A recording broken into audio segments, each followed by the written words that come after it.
Good evening, everyone, and welcome to another Hangout with Entrepreneur. My name is Liam, for those of you who do not know me, but probably most of you who are in chat already do. So this is just a Hangout. We come in, chat, hang out, talk about our projects. Everybody's welcome to come in and join. I have a limited number of people I can have on screen, but if you want to come in, feel free. If you don't want to come in and join, you can still always participate in chat. I already have two people waiting in the background, so let's bring them in. Hey, Jerry. Hey, Matt. How are you? Hey, what's going on, everybody? Yeah, pretty good. Yeah, hello, YouTube. Hello, world. Hello, world. What You think my channel is bigger than it is? So, how's life? How's life keeping all of you? Doing good. I got the Comgo, not Comgro, the Comgo laser by Comgro out yesterday, and one person said it's just another infomercial. Didn't care for it, and a couple people said that my syncing was off, but I edited it many times. I watched it many times. I'm only talking at the beginning where you can see my mouth move. You don't actually see my teeth, and it's fine. So I don't know. Yeah, no, I saw the video. I thought it was fine. I didn't see any issues with it personally. And then right after I got the video uploaded, DHL showed up with my rotary device. My rotary device that from Comgro. Yeah, So I just made my own. Yeah, well, I got the one from Trevor. You have made one. I got the really big one. I got this from Comgro. Yeah. Trevor's one is good. Stuff to burn and The Trevor's one is a good, but it's adjustable in many different ways. Like you can move the wheels in, and you can just hide them with, and yeah, that's a nice one. So you can adapt it to anything. So Matt, what are you up to? Had a busy day with family, and did had a print on the printer. What just finished. Is it a resin? Yeah. Make sure you're wearing your gloves before you touch it, unless you prime it. Oh no, I have a thick towel underneath. Unless he's cured it, you mean? Yeah. Well, even then, I would still put a top coat on it some form. Okay. Nice. It came out really. Yeah, I'm gonna remove the support while on air, so you will see hopefully the finished product. Nice. But I'm going to say hi to everybody who's in stream. So while you're doing that, so hey, Stephen, how are you? Let's see who else is with Stephen. We have that's me. With Jerry saying hi, Stephen saying hi, Non-Fam. How are you, Non-Fam? Hey. Louise, how are you? Hey, Sergio. Again, Non-Fam, Hey, Stephen. Sergio. Dan, how are you, sir? Dennis, Non-Fam. Dennis. Steven. I think that's everybody. Non-Fam saying hi to everybody. Dennis, hey. Like, subscribe, and share. Let's help Liam get over 1,000 subs. The hump. Come on, guys. Everybody, share. Best you can do. Invite people in. Yes, please. Hey, Michael, how are you? Hey, Michael. And Carl. Hey, Carl. Hello. It's late for you as well in the UK. So, what's everybody up to? Let us know in chat, or if you want to come in, let me actually post a link if anyone wants to join. I've showed this off already, but I got this done from Clock Spring. Macro Nenser cup or vase, whatever they call it. Mm-hmm. Came out real good. I didn't use vase mode. It's 4 perimeter, 4 bottom, 0 top, and came out really nice. Very, very nice rainbow from Yosu. Hey, John, how are you? Hey, Tripod. Can't sleep. Oh, somebody's sick. I'm sorry to hear you're not feeling well, Carl. Yeah, Old Curmudgeon. Hey, how are you? Hey, Old Curmudgeon. Well, I've been printing. I've been busy with Toys for Tots again, as always. You're gonna go out to Twitch? Cool. I've heard of a couple of really big streamers on Twitch that moved and came back to YouTube, and they don't want nothing to do with Twitch. So I don't know why. Well, they're not in 3D printing, but on Twitch you cannot save your videos up there. A couple guys that I know that are there came back over to YouTube. So you know that you can on Twitch. You can't when you do a live stream to Twitch. As far as I know, now I've done it once, very briefly. I did one live on Twitch once on the weekend, and it doesn't store your videos. It doesn't publish your videos like YouTube does. So you're live or you're not. When you're live, everybody can see you. When you're not, it's gone as far as I know. Yeah, Old Curmudgeon, my dogs hate water too. I have to and it's hard to get them in the bathtub. So I started taking them out front. I put them on their leash when the weather's nice. Then I get the garden hose out in the driveway and give them a bath that way and hang on. My dog's the same. My dog's the same. She likes to be washed with the hose, and you can soap her down all you want, but you will not go into the bathtub to get washed. It's hard to pick them up and get them in the bathtub. Hey, Ben Brady, what's going on? Yeah, the panic, you know. Well, no, it is a little like slippery, the bathtub for the dogs. I mean, mine have pretty big claws, so they're constantly like, you know. I mean, you don't want them to shake, so you got to keep their hand on their back while you're soaping them up. Otherwise, take off your hand, they'll start shaking, and there goes the bathroom. Oh, yeah. What I do is I mostly put an old towel on the bottom of the bathtub, and then I put them on top, because then they can stand on the towel while I pour water over them and clean them, you know. No, mine just comes out the back outside. My garden, like I have a side entrance into my house, so we just bring her out there by the grass, hose her down. She plays with the water at the hose. She tries to bite it because dogs love doing that. Soap her down, rinse her off there in the grass, and she's happy. Easier to wash a girl dog than a male dog too. So female. Well, yeah. So I don't want to. If it's a male, I don't want to touch his thing when I'm washing my. You must. So Dan says you have to be an affiliate. So maybe that's the same issue I've come across. I've only done it once ever, and it was a short live stream just to test it. So it's probably that we're not high enough rated. I haven't reached affiliate. Yeah, the videos on YouTube, I delete them on my computer. So someday if YouTube ever goes down, I lose all my content because the files are too big to save them. Yeah, they're huge files. Yeah. I would get on the stream, but my hernia surgery is and chair in the office, so nowhere. Yeah, okay. Get well is all I say. We take, or they do. Well, see, my dog is not the most friendly pet in the world. She doesn't like people. Yeah, I turned on my air compressor one time and I tried to spray my dog off. It was all dirty and that didn't work. Yeah. No, my dog, I don't bring her in to get somewhere to get clean because she's not super friendly with people. I know my dog needs to have a bath. Maybe I'll do that tomorrow. Have some time available. Yeah. So, I finally figured out where I'm going to put my. I've been using my Ender2 Plus, and I haven't changed it from stock because I like the printer, right? Hey Zach, how are you? Do you want to come in and join? If you want to come in and join, there's a link. Yeah, come join us. Come in and join the stream. The link is there in chat. I just posted it for you. But I'm actually going to put my SKR Mini E3 into my Ender2 Plus.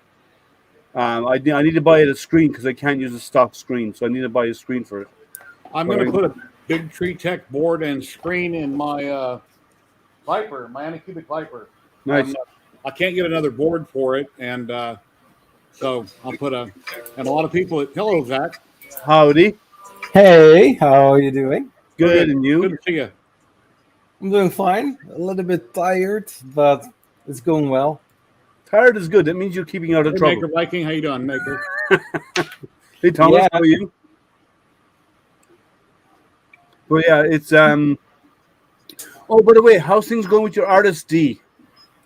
It's going well, as long as I don't touch anything that I'm not supposed to touch. Well, that's the same with any printer, right? If you touch stuff you're not supposed to touch it. Yeah, it brings me back to the memory of the Easy Treat X1. You know, updating the firmware and then touching things that I shouldn't touch. It's a kid story, you know. But I touched the second extruder to, you know, put it a little bit more closer to the bed. Well, that's it, yeah, but and it's not the most intuitive setting. Like you have to loosen the 4 bolts in the bottom, and then you have to use a screw in the back. It's not bad.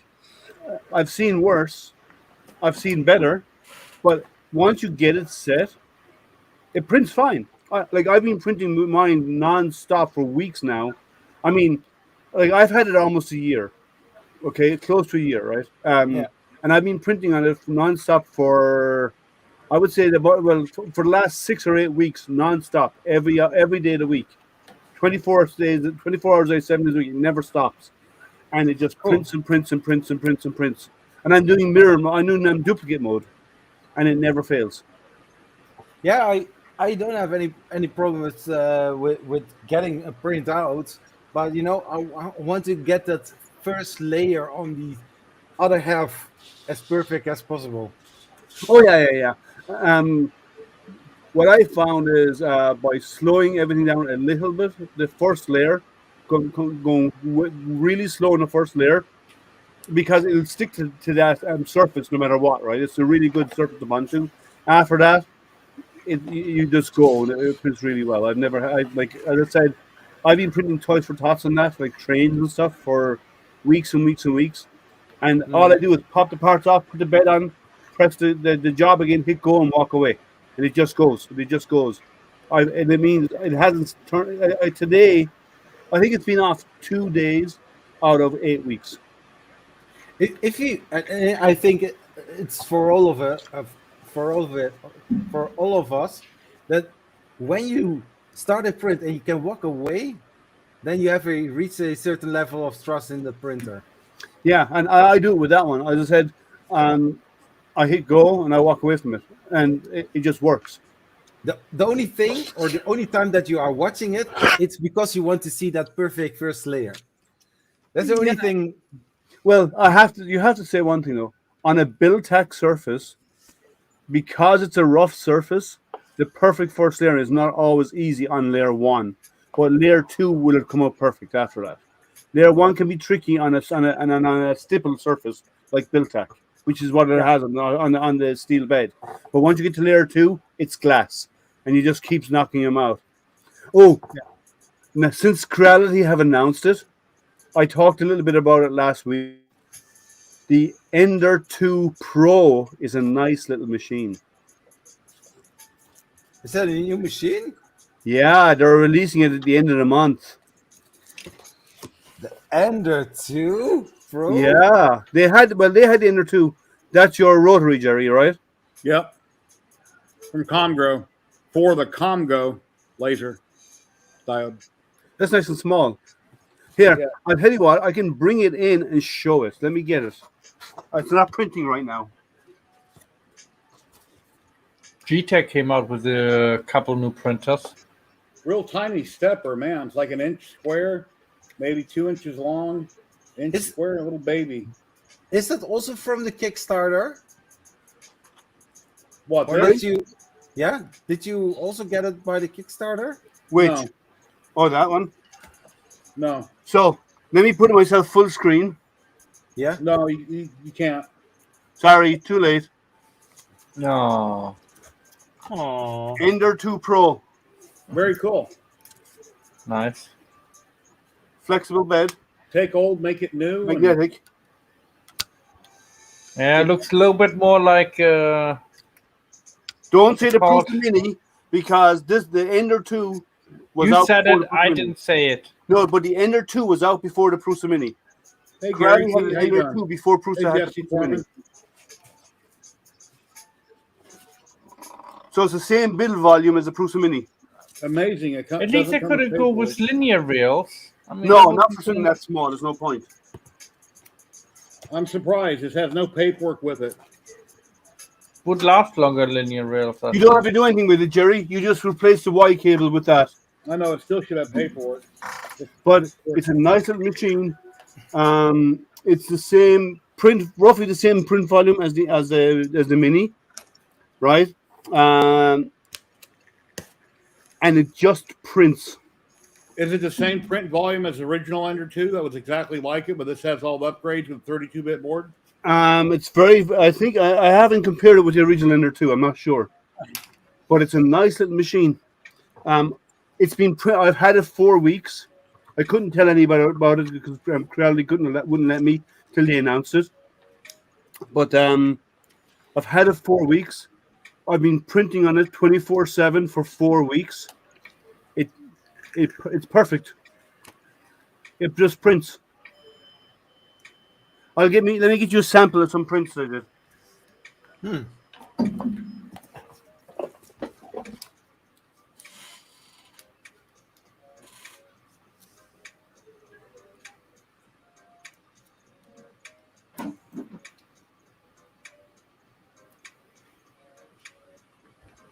Oh, it's quiet. Nobody's talking. Yeah, nobody's in chat. Everyone's quiet. We are waiting in awe. So,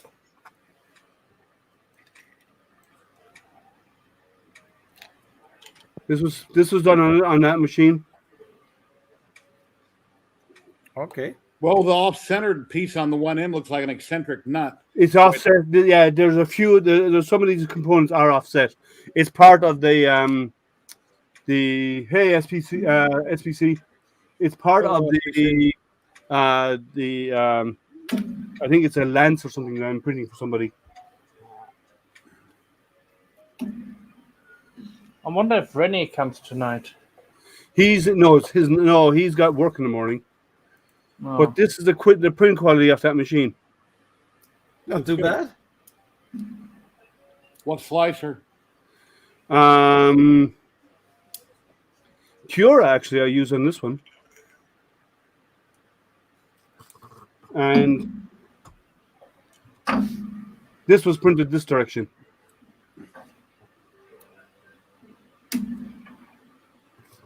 Wow. So it does a nice job as a little printer. And I'm not a fan of small printers. I like 300 or above.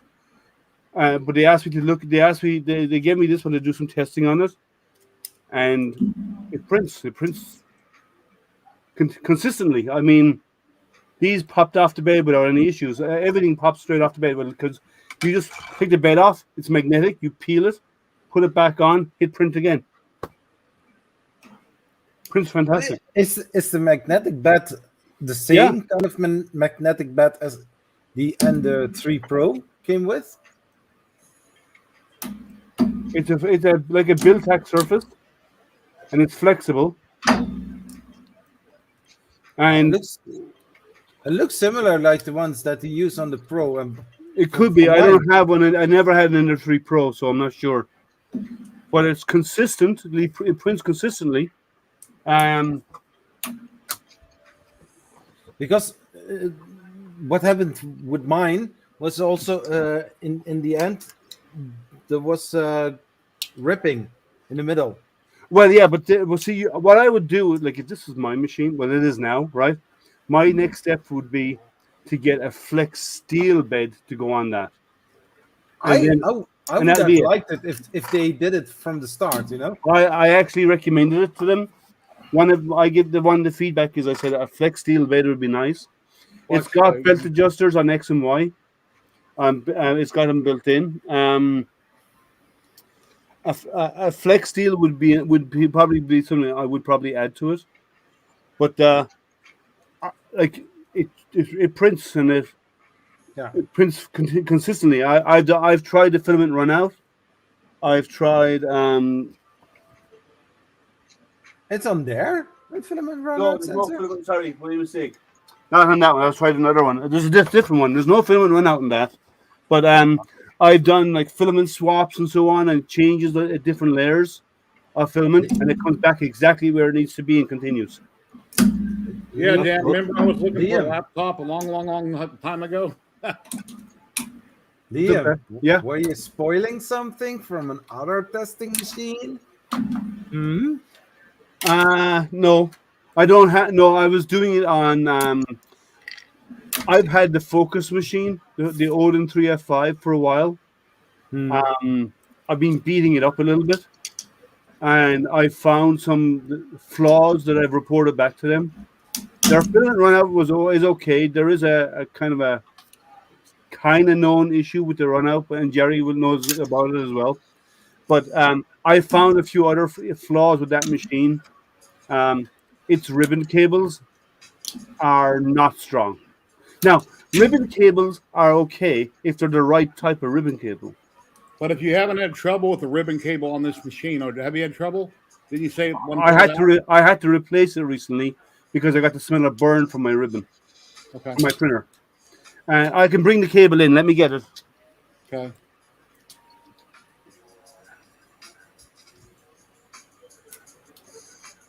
Where are you working on, Jerry? I'm slicing up some parts to a spawn bust and cheetah box. That's why I'm not looking at the camera. Okay, so This is the ribbon cable. I tore it. This is the one I pulled off. That was damaged. So this part goes into the main frame, and this part goes into the hot end as it moves on the X gantry. The problem is, if you look closely, look what happens to those ribbons.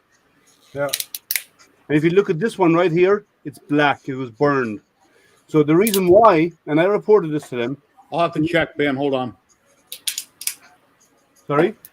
No, Ben asked me a question. I'll have to check. I'm here in a minute. Oh.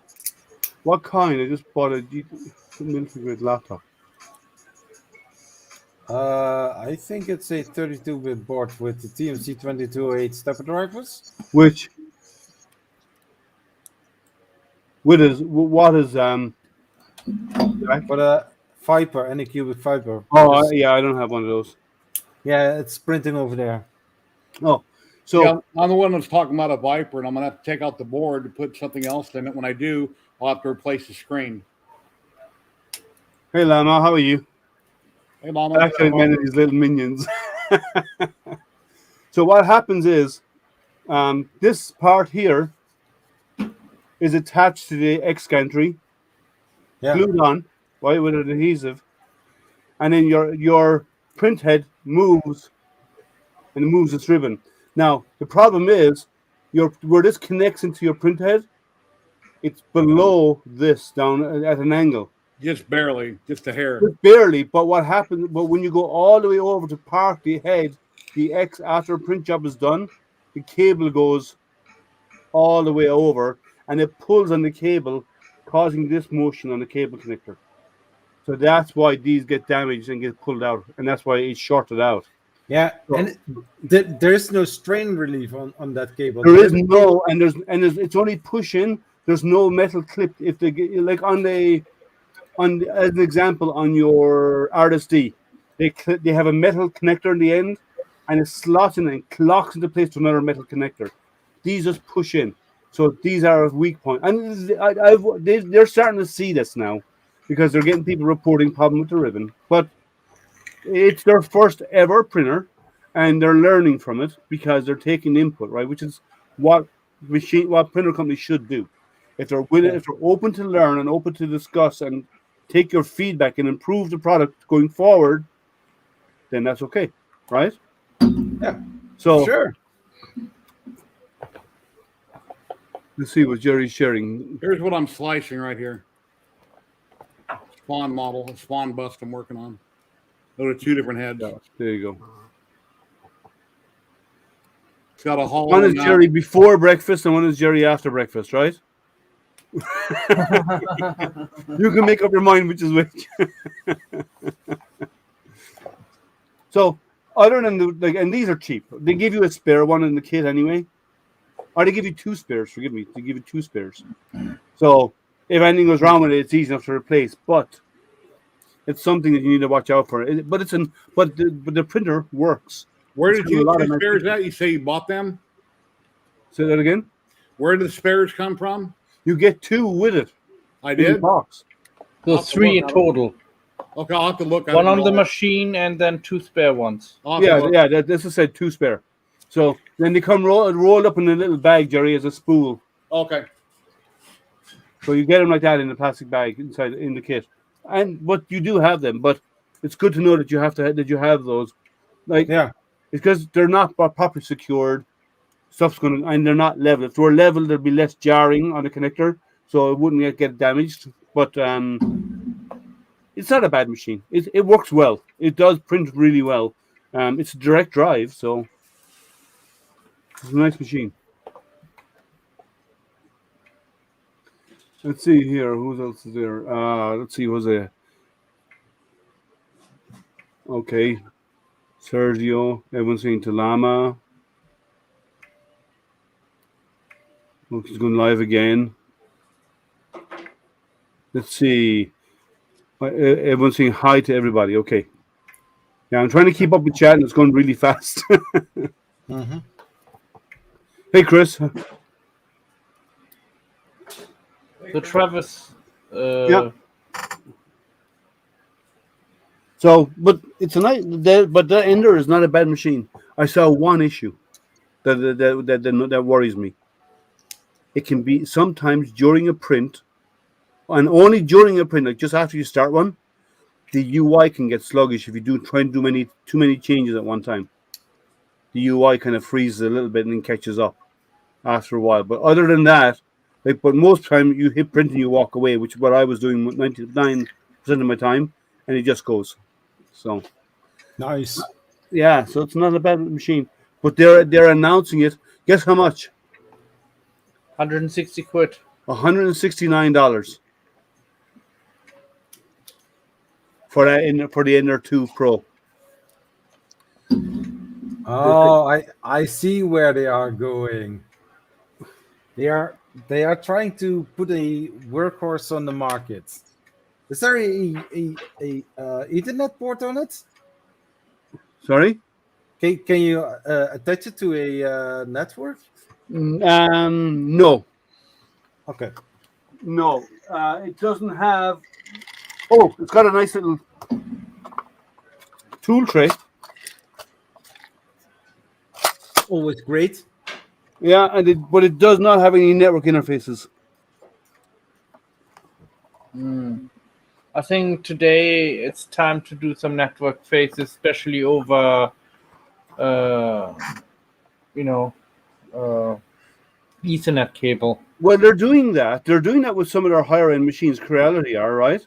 Like the CR10 Smart. Yeah, but they should start with the small ones too now because it's the just problem time. is, they may. Otherwise, But see, a lot of people don't need network connected printers. Most people don't need them. The board is. yeah, I know, but they still should throw it in for the people who want to have it. The people Sorry, who what? have a choice. Sorry, what did you say, Jerry? The board is a Tri-Gorilla version 6. And the reason I want to replace the board is because I tripped the filament runout sensor and I replaced filament, it wouldn't reset. I replaced the in-stock in the runout sensor with one from TH3D, it still wouldn't reset. Whenever I tried to update the firmware numerous times on this, it wasn't reading it. And I tried multiple cards, it wouldn't read the bin file to update the firmware when I turned the printer on. And a couple times I did print with it twice. And one time when I put the file on the card, it wouldn't read it. So I had to turn it on and off multiple times. Then it read my file name. So that leads me to believe there's something wrong with this board. And so many people have been having nothing but problems with the Viper. It's a very well-built machine, but it has a few issues. And since this was a return going back Anycubic that I picked up here in Vegas, it's up to me to replace what's wrong. And the first thing I replaced is that the two anti-backflash nuts were plastic, completely plastic, with little tiny stupid clips on the side that it broke off. So I ordered some brass ones off Amazon, traditional, and I replaced both those with brass. So now I'm going to probably have to replace the board with Big Tree Tech and the screen to go with it. So that's kind of where I'm at. But it has a Tri-Gorilla version 0.6 board in it. Yeah. Well, yeah, I would replace the board. Like as you said, John, about the CR10 Smart. Mine is a paperweight because it doesn't power up. That I got. It powered on once, I shut it off, I powered on again, it never came on again. So the board is dead. They're supposed to be sending me a new one, and every time I ask about it, because I got mine from Banggood sent me mine, and every time I ask about it, they say, "Oh, we're waiting on the parts," but that's 6 weeks ago when I did the live unboxing, and it died live on stream. So yeah, the CR10 not so smart, it should be called. Now, in saying that though, it does have the space on the inside of that machine that if you ever do replace the board, which might happen at this point, you could take out their Wi-Fi box, because they're using their own Wi-Fi box inside, and replace it with a Pi and use that instead. That's probably how I'd go about it. And remember a while back, I thought my camera had I had a mystery camera in here and I couldn't figure out where it was coming from. Yeah.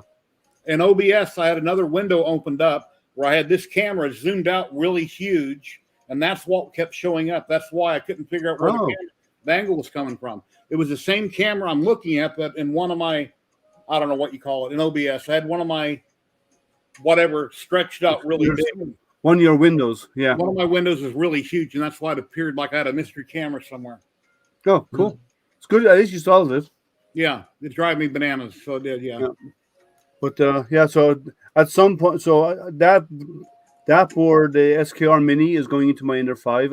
Once I get a screen for it, and then I'll have to figure out what I'm going to do with the CR10 Smart. Maybe they'll send me the board before Christmas.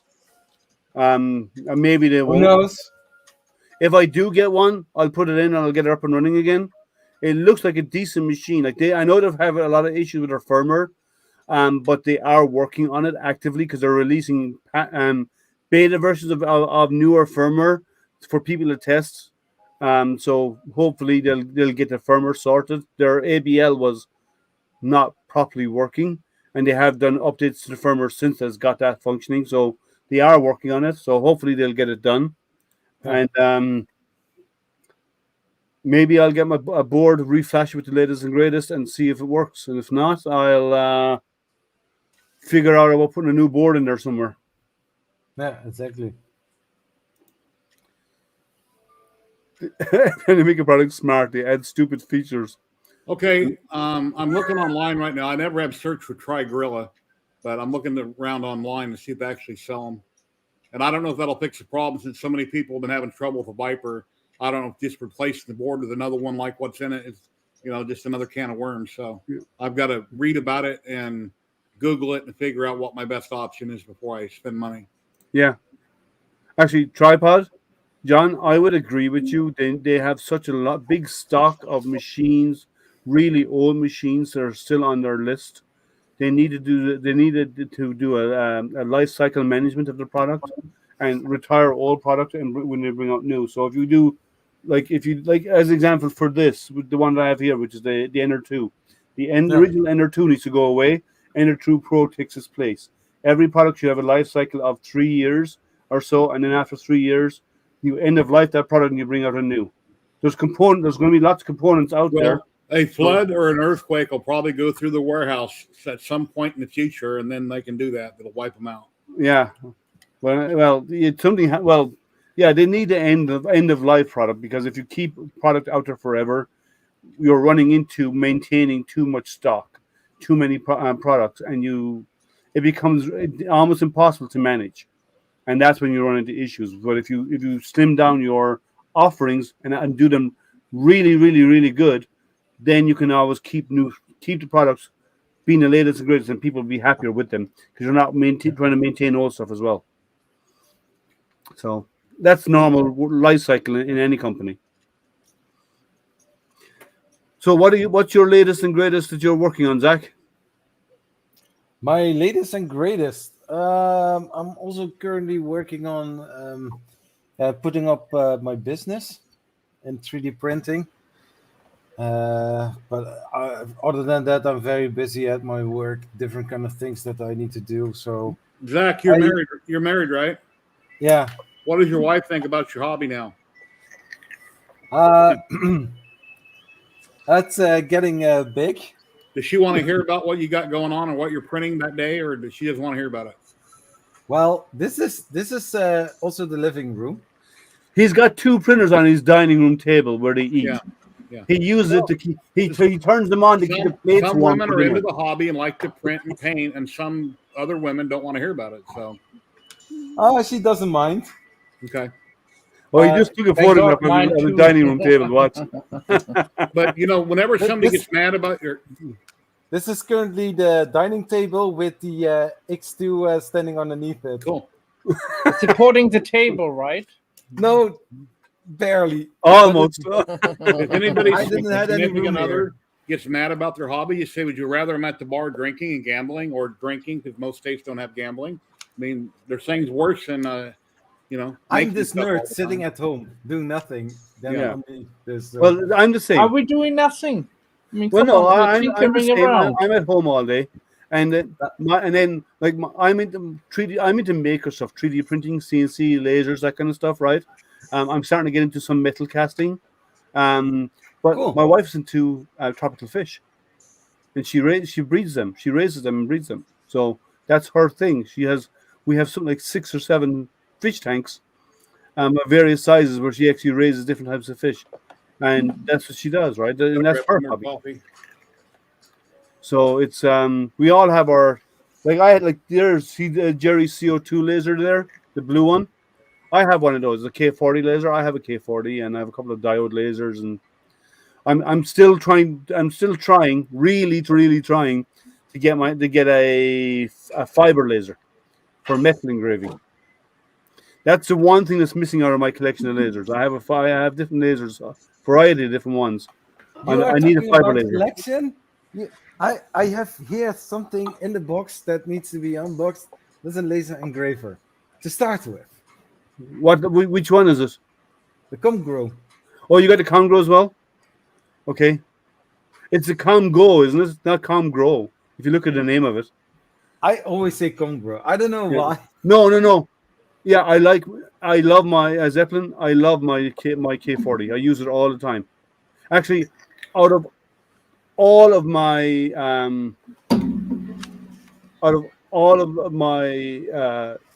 3D and my Maker products that I have, the only one that actually makes me a little bit of income is my CO2 laser, my K40. I actually make a little bit of money in that because I do some. I have some people who want stuff done, and it's way faster to do it on that. And I have a template set up. I drop the parts and hit go, and it just zooms through them, and it's done in a few minutes. I pull them off a set of minutes. I can do them in batches that way. I was just to be told today I have a batch of another 3,000 items to be done. They're small and they don't take long each, but still, I'm just saying I don't make money out of anything else. A lot of it is just stuff I do for free. Like I do toys for Tots, which I'm busy with right now. I do the stuff for the blind. I do stuff for science and all this kind of stuff, right? But that's the only thing that actually makes me a little bit of money. So it's worthwhile having. I love my K40. Cool. As long as I print a new elephant model every once in a while, or your wife likes elephants, okay. I heard you talking about the other you should make a lot of money. They're expensive though. They're like a fiber laser is about $2,000 beginning. I don't have a need for a plasma CNC yet. And I don't really have space for it. Unless I can get a small plasma CNC, but a small plasma. But the fiber laser, they're desktop. You can get a desktop fiber laser. They'll take the same. They'll use up the same volume, if not slightly less than a printer. So you want to have a bigger one, plasma. Well, no. I don't really need a plasma, but a fiber laser I would use. Cool. Hey, Dum Dum, how are you? Hey, Dum Dum, what's happening, buddy? Yeah. Can I show you some of my latest lithophane, what I did with the resin printer? Of course. Well, let me change my camera. Mm-hmm. Let me pop you over here so we can get you a full screen when you're ready.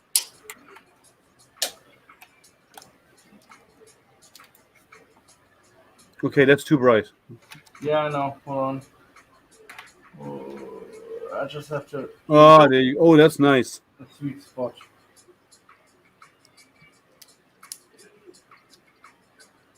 Yeah, the other side is a little bit empty, but it's really nice. Yeah, K40 is a nice machine. Hey, John. I figured I might as well just join because I'm just working on capital expenditures for work. What's up, John? What's going on there, Jerry and company?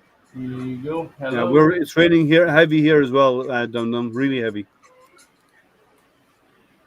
What I did with this one, I created actually a separate bottom, and You can mention other streamers. I have no problem with you mentioning other streamers. Now, doing full color must be temperature changes of the material, because you can't. Like, I don't know. Otherwise, I can't see how you can color the material unless you add some sort of dye that you burn into it and melt into it. Thank you, Liam. Sure, of course, anytime. They're nice prints. But so K40 I love. I like my diodes because the diode has a larger printer volume. Like, well, Some of my diodes have larger printed burn areas than my K40 does. And then I like, but a fiber laser is something I would like to add to my arsenal. I have so many other types of lasers. That would be that's the one area. You started to work, John? Yep. Side by sides at my brother's house. Yeah, it's a lot of work. And then I have boxes for over there of equipment that I need to review. Yeah, so it's Here's something cool I got in the mail. Oh, Like- right. It's like Tim has his Thanks, wrap Tim. rig on the 12-inch East Lazy Susan. Now you just need to put a 2.5 foot square piece of ply on top of it, and you're done. Something that way, whenever I want to work on something or have it in a video, I can just go wee. Well, don't spin it too fast or end up on the floor. Then you'll just do a Tim, won't you? A Tim do it. Everything ends up on the floor. yeah. I'm Roger trying Webb, to I get know the Roger. pricing for the electrician for all this stuff. So source all he needs to still give me a full list. Because the electric needs to be ran first. Then I'll put the drywall, cover this, and then I have all this slat wall that's behind me that's going around the whole perimeter. Mm-hmm. And then I have another workbench over here with 2 tall cabinets. Not like these. These are over $6,000 a piece. Yeah. That I got from work. They were going to just dispose of them. And then another rolling tool chest over here. 5/8 Another drywall, bench. correct? What's that? 5/8 drywall, correct? Rod is typically Yeah, I think it's 5/8. Yeah. It's either 1/2 inch or 5/8. Inside the house, usually 1/2 inch, but outside. Well, this is all Well, insulated. So these are outside walls that are insulated. Okay. So what are you going to do? Are you going to run ducting along the wall for your wiring, or? No, it's with here in Illinois, everything has to be in conduit. Okay. Yeah, so it's that's the code, and it gets expensive, and plus, but it keeps it neat. So I'm gonna put a over here on this side. I'm gonna put a sub panel in. I'm gonna be running 60 amps into this garage. I'm gonna have a 240, so I can actually run my welder that I haven't been able to run in almost 20 years. Oh, So I cheated. I had this card table here I wanted to use for videos, so I lengthened the legs by 9 inches. if it works, right? Yeah, put 2x3s on, jacked it up. yeah, I have a card table right here, and they're good for that stuff. But it was only supposed to be temporary, and I used it for the droid building, and I haven't moved it since. Isn't it called temporarily My wife permanent? moved in, isn't it? that's only supposed to be temporary too, and it's been 11 years. She's still Yeah.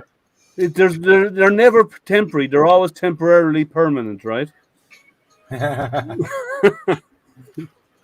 Hey, well, I'm going to bed. Okay, Zach. See you. Have a great night, buddy. Thanks for Later, popping Zach. in. Keep up the great Have a good one. videos. You're doing great. Take care, man. You too. Bye-bye. Ciao.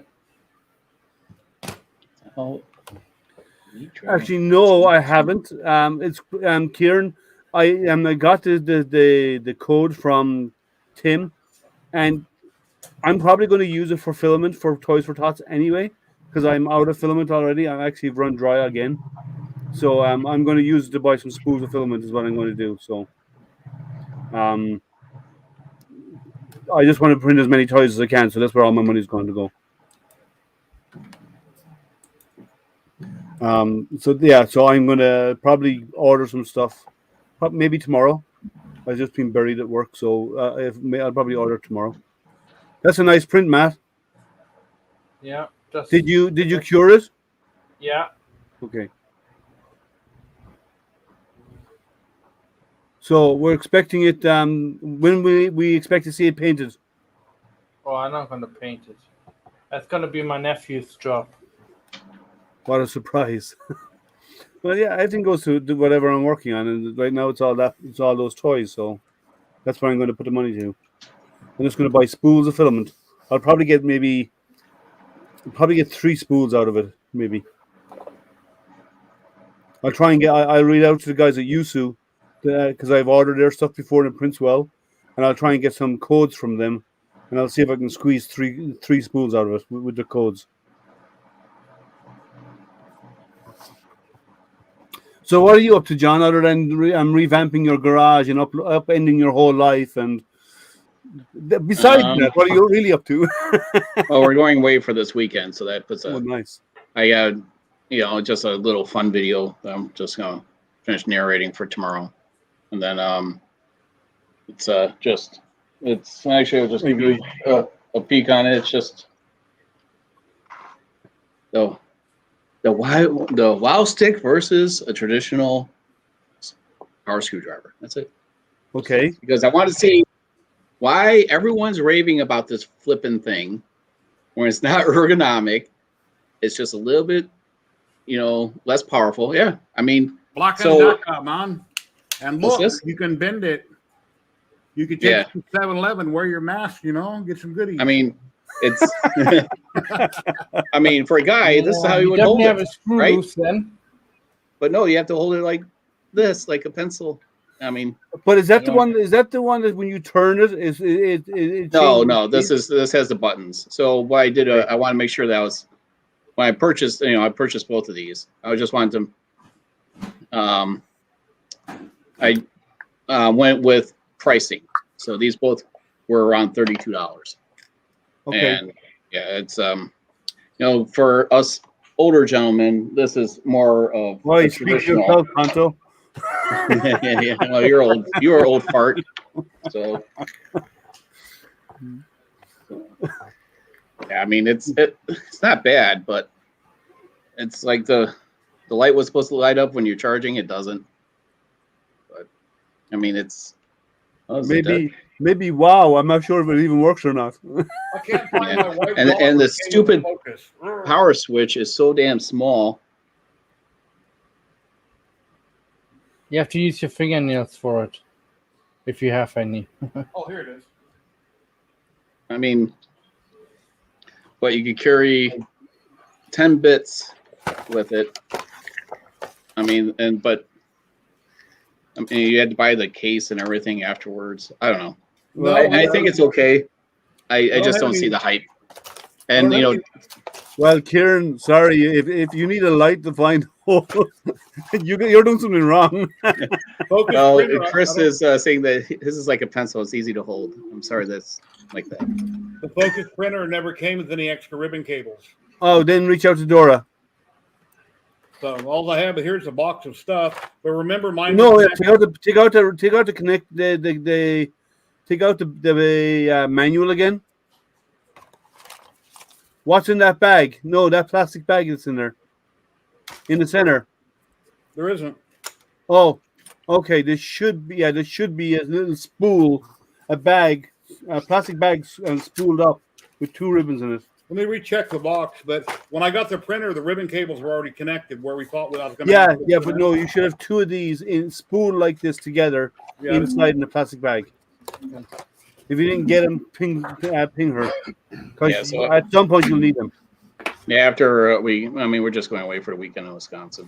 Taking the camper one last trip, and then before it gets winterized, and then I overloaded with work, and then it's like, okay, I got 3 videos I need to do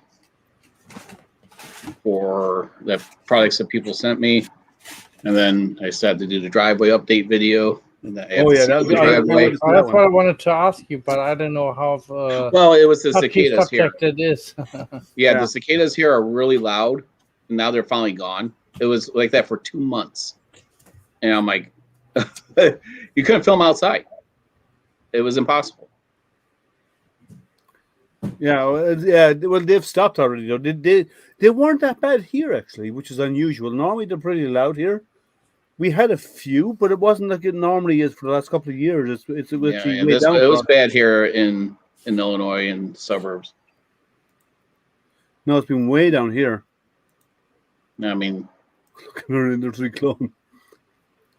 It's got a direct drive. It's not a clone. It's a direct drive. They're all similar designs. All those bed singers are very, very similar. So So well, a weekend away would be nice. It sounds like a nice break because you can do if you want a job where you're always busy, you can have my job. You want it? No, No, I stick to my own shoes. no, I can't stand being at home all the time. It's I'll be 800 pounds if I'm already fat enough. I don't need to be there. So well, yeah. Well, you don't have to be, but like there, I think we have an office in Chicago. But no, mine is yeah. I've been plonked here for years, so in this very same spot. I took over this. When I moved into this house. It's almost 6 years ago now. I put my office here, and I've been sitting in this spot for 6 years, nonstop. I used to do some traveling, but they've got most that's gone away now. They all want to do virtual stuff. Yeah, I just messaged her. Jesse, how do I feel about the weather? I noticed that you had a hoodie. It got down to about 65 today. Oh, we It's were hovering colder than around that. 70. It's just when I'm with the crutches, I wear a hoodie a lot because it just helps with my forearms with not chafing them. So it has to be really, really hot for me to not wear a hoodie. It's rather wear a hoodie than put like something over the forearms for the plastic, because when you start to sweat, it just chafes it. But otherwise, it was actually pretty pleasant. It's just been raining. It's 98 here Typical in fall Vegas. weather. I wish we had rain. Well, we've had rain since yesterday afternoon, and it hasn't stopped, and it's going to be here all night tonight again. We've had, and our temperatures have come. Like were at our high today was 57. So and it's got windy, so it's getting cold. Starting to get cold here today.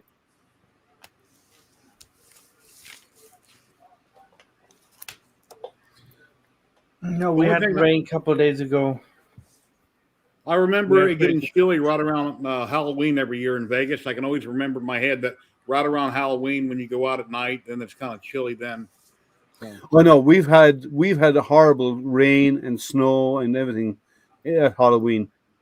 Like last year's Halloween here was really bad. I mean, Yeah, it was. half We the had kids sleet.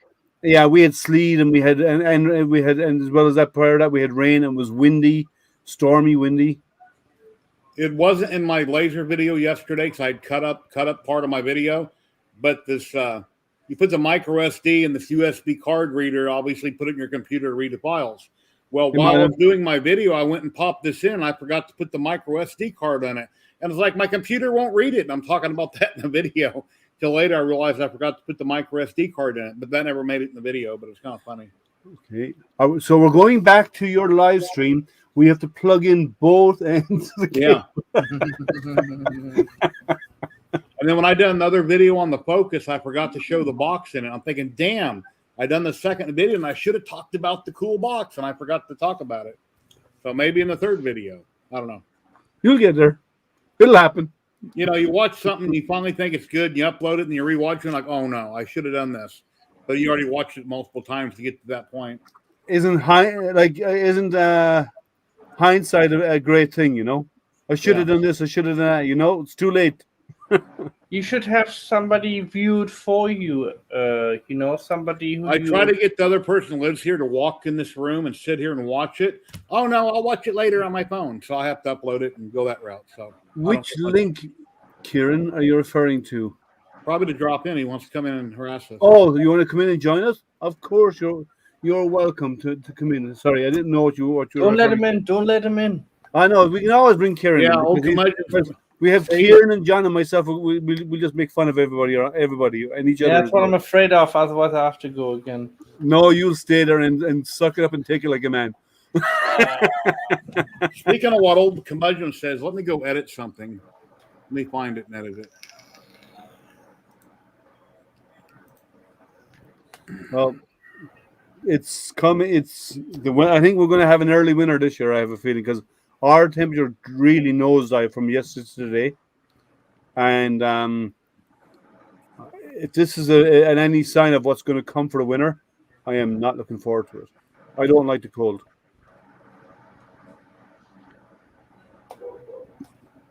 I like the cold. It's okay. No, I mean, my house is always nice and warm, but Kieran. Howdy all. So I'm glad you're putting my giveaway to good use, Liam. Of course, it will be. Hey, Karen. Look, he's got 3 urns behind him. Yeah. That's where he's burying his friends, me, myself, and I. The 3 of them are going to the urn. That's the one, the three Stooges. Yeah. That's the CR6SE ashes. Well, it's sitting on the CR. I've got to get the angle grinder out to try to make some ashes out of it. But at the moment, it's fine. It likes the new hot end's working fine. The fan mod's working fine. So No, that's it's all good. Oh yeah, Dum Dum. It growing up in the Chicago metro area, Halloween just always sucked. You know what I mean? It was always raining. It was cold. The years that it wasn't, it was like it was great. You know, but yeah, most of the time you couldn't wear any makeup. And if you wore a mask, you'd be like sweating in it, or it would just all the rain will get in between. It just John, you can wear makeup anytime you want. We won't judge you. Don't worry. Well, I mean, yeah. Thanks, Bear. Bear's he's tail is waggling. Yeah, must be knocking the table. Yeah. Yeah. No, I mean, not everyone does what you do, Astro. If I was to follow half your footsteps, like I could. Yeah, you'd be a happier man. Yeah, no, I'll be half the woman that you are. Half the woman, right? You'd be arrested. He'd be arrested anyway, so it doesn't make a difference. Yeah, depends on what state you're in, I suppose. Yeah, I agree. Yeah, here, like Michigan is the same. Michigan, I think in the last 14 years that we've been here, I think I've seen 2 or 3 nice Halloweens where you can actually go around and do stuff and not be soaked to the skin or be freezing cold. I think that's about it. Oh, old Gamunchin, 40 years ago. That was the 79. Are you talking about the snowstorm of 79? Because that was a big one. I mean, it wasn't as, I think our snowstorm from 10 years ago when we got 21 inches, that was pretty bad. But I can't remember how much came down in 79. I just remember that was the first time that our schools actually closed. And that's when I actually had 2 legs, and we would walk about 3/4 of a mile to school. Because nowadays, even if you live a block, you get shuttled by a bus. But, yeah, I used to walk 30 minutes to school. Both ways uphill. Actually, my secondary school was uphill, and it was about 40 minutes walk uphill, all the way. Like, because I lived right at the bottom of the hill of the road, and it was a long, slow slope all the way up. Are we going to start quoting the Yorkshiremen? Are we? Which Yorkshireman? The 4 Yorkshiremen. I don't know that one. You know that one? Living in a paper bag in the middle of the street. You know that one? I don't think so. The 4 Yorkshiremen? Trying to outdo each other how bad a life they had growing up? No. No, that was I done think I by... heard about it before. Yeah. Done by... who is it? Monty Python. Monty Python's the 4 Yorkshiremen. I don't remember that one. I probably have seen it. I just don't remember it. Because I love the Monty Python stuff. I just don't remember that one. It's just a flesh wound. But that's the one about the knight, yeah? Where he lost a leg and lost an arm. And just a flesh wound, yeah. I only made that scene until the leg, and then they had to find someone else. But no, the 4 Yorkshiremen is quite a funny sketch about saying how bad they are and how hard a life they used to have growing up. Pretty bad. Well, actually, like I grew up in Limerick in Ireland, right? And has anyone heard of the movie Angela's Ashes? Yes. My mom grew up during that time, and she said, I don't know where he was living because it wasn't like that where I was. And he lived around the corner. His family lived a couple of blocks away from where I was. And she said it Okay. was not like that back then. And she Yeah. watched the movie and she read the books and she just shook her head at it saying, we were like, she was from a poor family. And she said, you know what? He must be the most unfortunate person on the planet because nobody that she knows in the whole that area rough. she grew up with ever had it that bad. Oh, dum. I actually made it into work that day. I said, if my truck could go out of the driveway and put in 4x4, if I can make it out of the driveway into the train station, I could go into work. My wife was like, you're just flipping nuts. You're just doing it to prove a point. I said, yeah, because if a one-legged guy can make it in, you bipeds sure can make it in. I mean, of course, I'm proving a point. How many bipedals turned up? Oh, not many. They offered, a hotel room, but at that time, the Midwest is so good with snow removal. By the time it was 3 p.m., all the streets major streets were practically clear. It's the side streets in Chicago that I don't know how people do it. They park on the side street and they get plowed in. Okay. I mean, nice cars. I would never have a nice car in Chicago if I lived in the Chicago area because you get plowed in. All that chunks of asphalt could just hit your car. And then you have to unbury it. And then you probably throw a lawn chair to save your spot. It's a tradition in Chicago that you would put pieces of furniture out there or something. If someone takes that spot, you can guarantee there's going to be damage on your car. I mean, that's how bad. I mean, it's just, you don't do it. We have in Michigan, you cannot park and you're not allowed to park on the side of the street. Well, there's snow days where they say that you have to be off the street at a certain day of the week. I don't know where they put their cars. Hold on. Yeah. So, well, that is the rules here. If they can actually tow you, and if your car gets damaged by a snowplow, that's your mistake because you are warned not to have it out there. So you get your car off the street. Even in the subs where I live, you put your car in the driveway because if not, and you get hit and it gets damaged by a snowplow, that's your own problem. You are warned. You know the rules. The rules here is you don't keep a car out there. It's just common sense, right? And in all fairness, who wants to leave their car outside in the main road and you get buried when you can't? Because by the time you get started or digging it out, so miserable. Okay, at least in the driveway, you have a running start to get going somewhere. Yeah, well, that's what I said. I put the truck in 4x4, and I just, Jerry makes, says, we got shitty weather. Yeah, I mean, literally, we get to extremes here. You're colder. We had the polar vortex 4 years ago. Minus 36 4 years ago. Negative 68 degrees. Was it 68? Was it? Negative 68. Because we got the same as you, right? Because Michigan gets the exact same stuff as Chicago does. What a shitty place to live. I'm tired of it. It's just power goes out. Move to Las Vegas. No such thing as rain, snow, or hail. Oh my God! It's just, in Vegas. Yeah, but then in Vegas, you got bugs the size of horses. I can't wait. Jerry lives there as well, so there you go. And you run out in Vegas, who cares about bugs? We got Jerry in Vegas. Nothing personal, Jerry.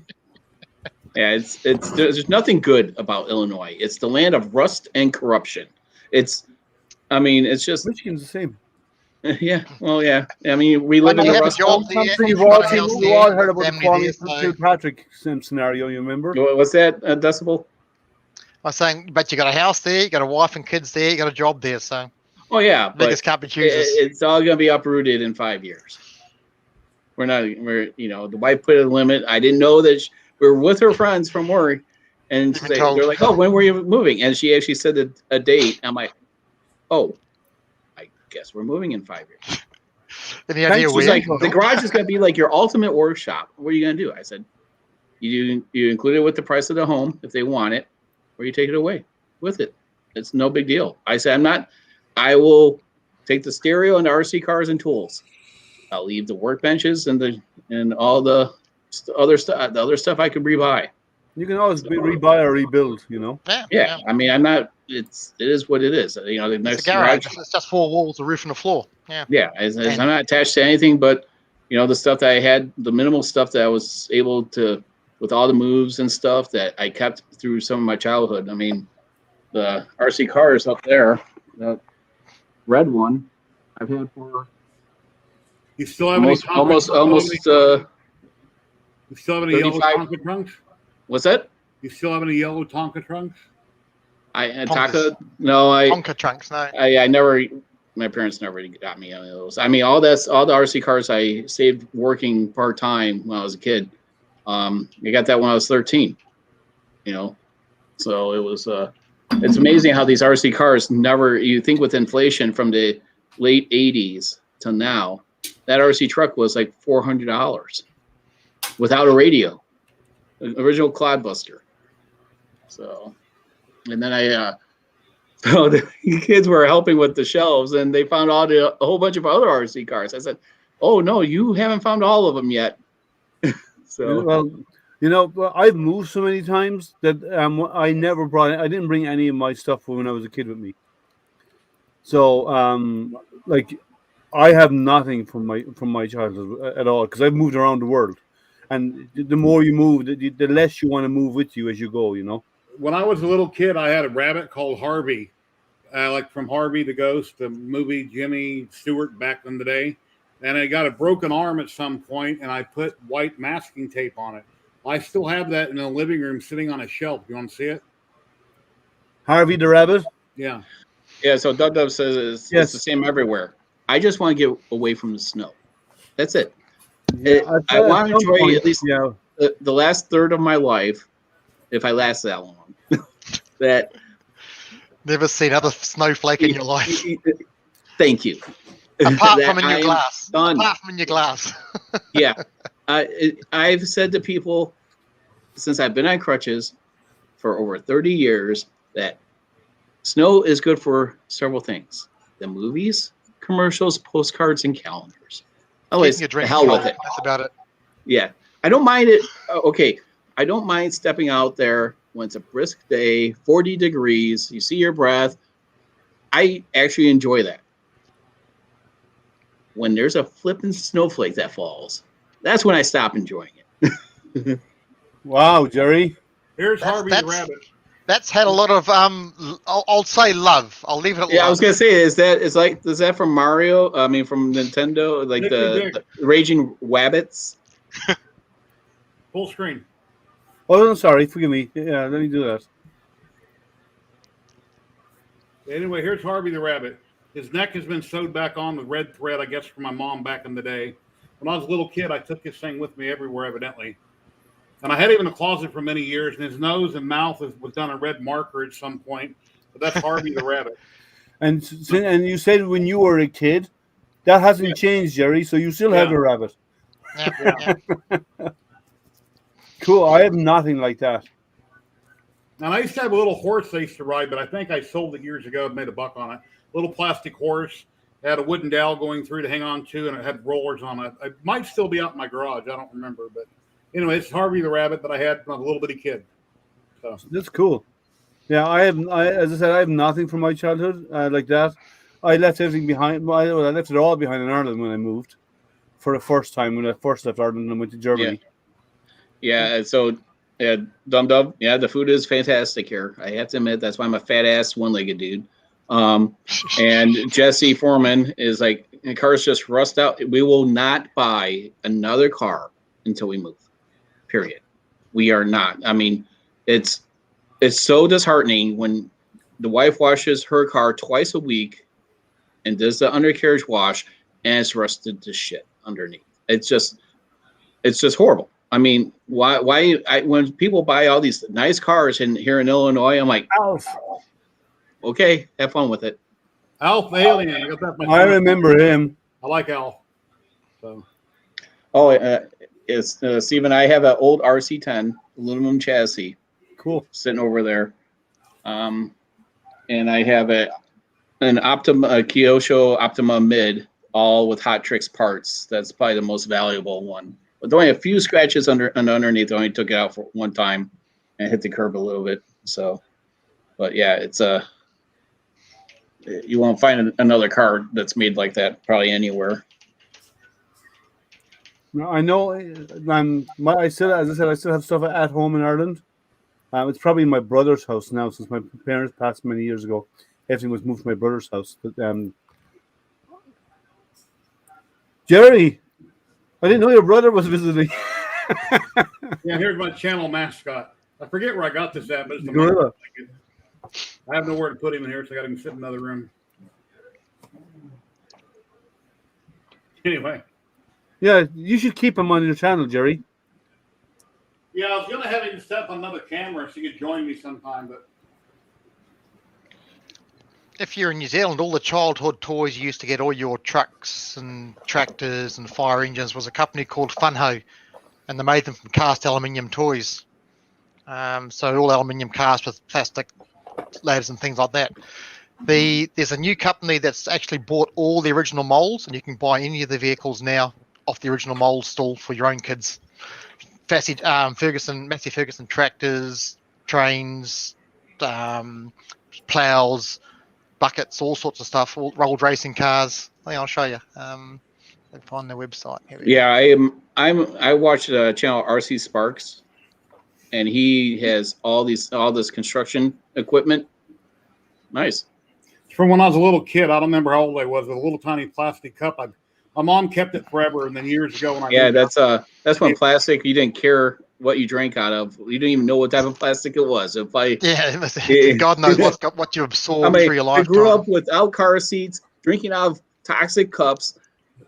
No car seats, no seat belts. Yeah, It's made in the USA by Deca, Elizabeth, there you New go. Jersey. Yeah, so the old, and these are all you can buy new off the original cart molds. They sell them all over the world. They're cool. great. These guys are tractors. Isn't there one of the guys that joined your channel, Jerry?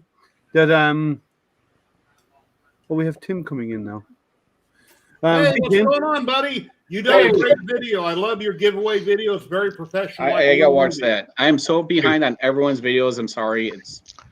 I'm just loaded with work. But Tim, I did save, and I had some left from Murph, so I sent them to Loyal for you. Really? So that's awesome. I'm going to eat while we chat. So cool. Well, I've done it I did that on 2 of Lightspeed's streams because it was right during dinner, and he sends me his co-host link right when I'm getting ready to eat dinner. I'm like, I gotta eat on live stream.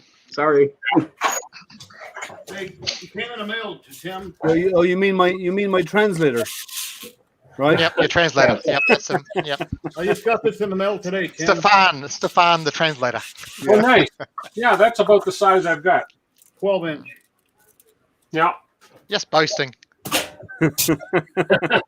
Ask him how he measured it. That's between the eyes. Yeah. Tim, you got my email? I did, and I'll be buying filament, and so I'll use it for the toys. Perfect. That's where it's going to go. I haven't done it yet. I will be. I have 1 or 2 other things I will need to finish off first, but then I'll start because I'm already out for the toys. Thanks. Good timing. That was good timing. I know. I already thanked him already. Yeah. Perfect. Yeah. Thank you. Yeah, but I haven't even typed the code. I haven't even been on Amazon yet. So, but I'll go there and I'm gonna reach out to some of the companies that I deal with and ask them for discount code. So maybe I can get maybe an extra spool of filament out of it instead of just 2. I'll get 3. Great. Built over by. Built over. Anything more than 6 inches and you're just wasting it. Have you guys heard of this company called GST? GST 3D. Yep, they're in Florida. Yeah, they have a filament sale on right now, $8.99 a roll, but you got to buy 20 rolls. Oh, 20? I thought it was 10. No, for the $8.99, it's 20. You can get like $9.99 or something, but is that you? Is that you in the center, Jerry? Yeah. Oh wow! Guys, look, Jerry used to have hair. Yeah, and slim. And a nice crop of hair as well. In like 5th or 6th grade there. Oh wow! That's my dad and my mom. They're no longer with us. Oh, sorry. Cool. I could never imagine Jerry with hair. I'm sorry. No. Don't encourage him to put his wig back on. That's true. We might do that. Now you've done Gonna it. rock out. Yeah. Yeah, I have to go check them out because I need to buy more filament anyway, and I'm going to use that money for that. But Yeah. I might go to GST 3D and get my or PLA Plus. They won't ship to Canada, unfortunately. I tell you what, you ship it to my house, I'll meet you and I'll throw it over the fence. There we go. That'll work.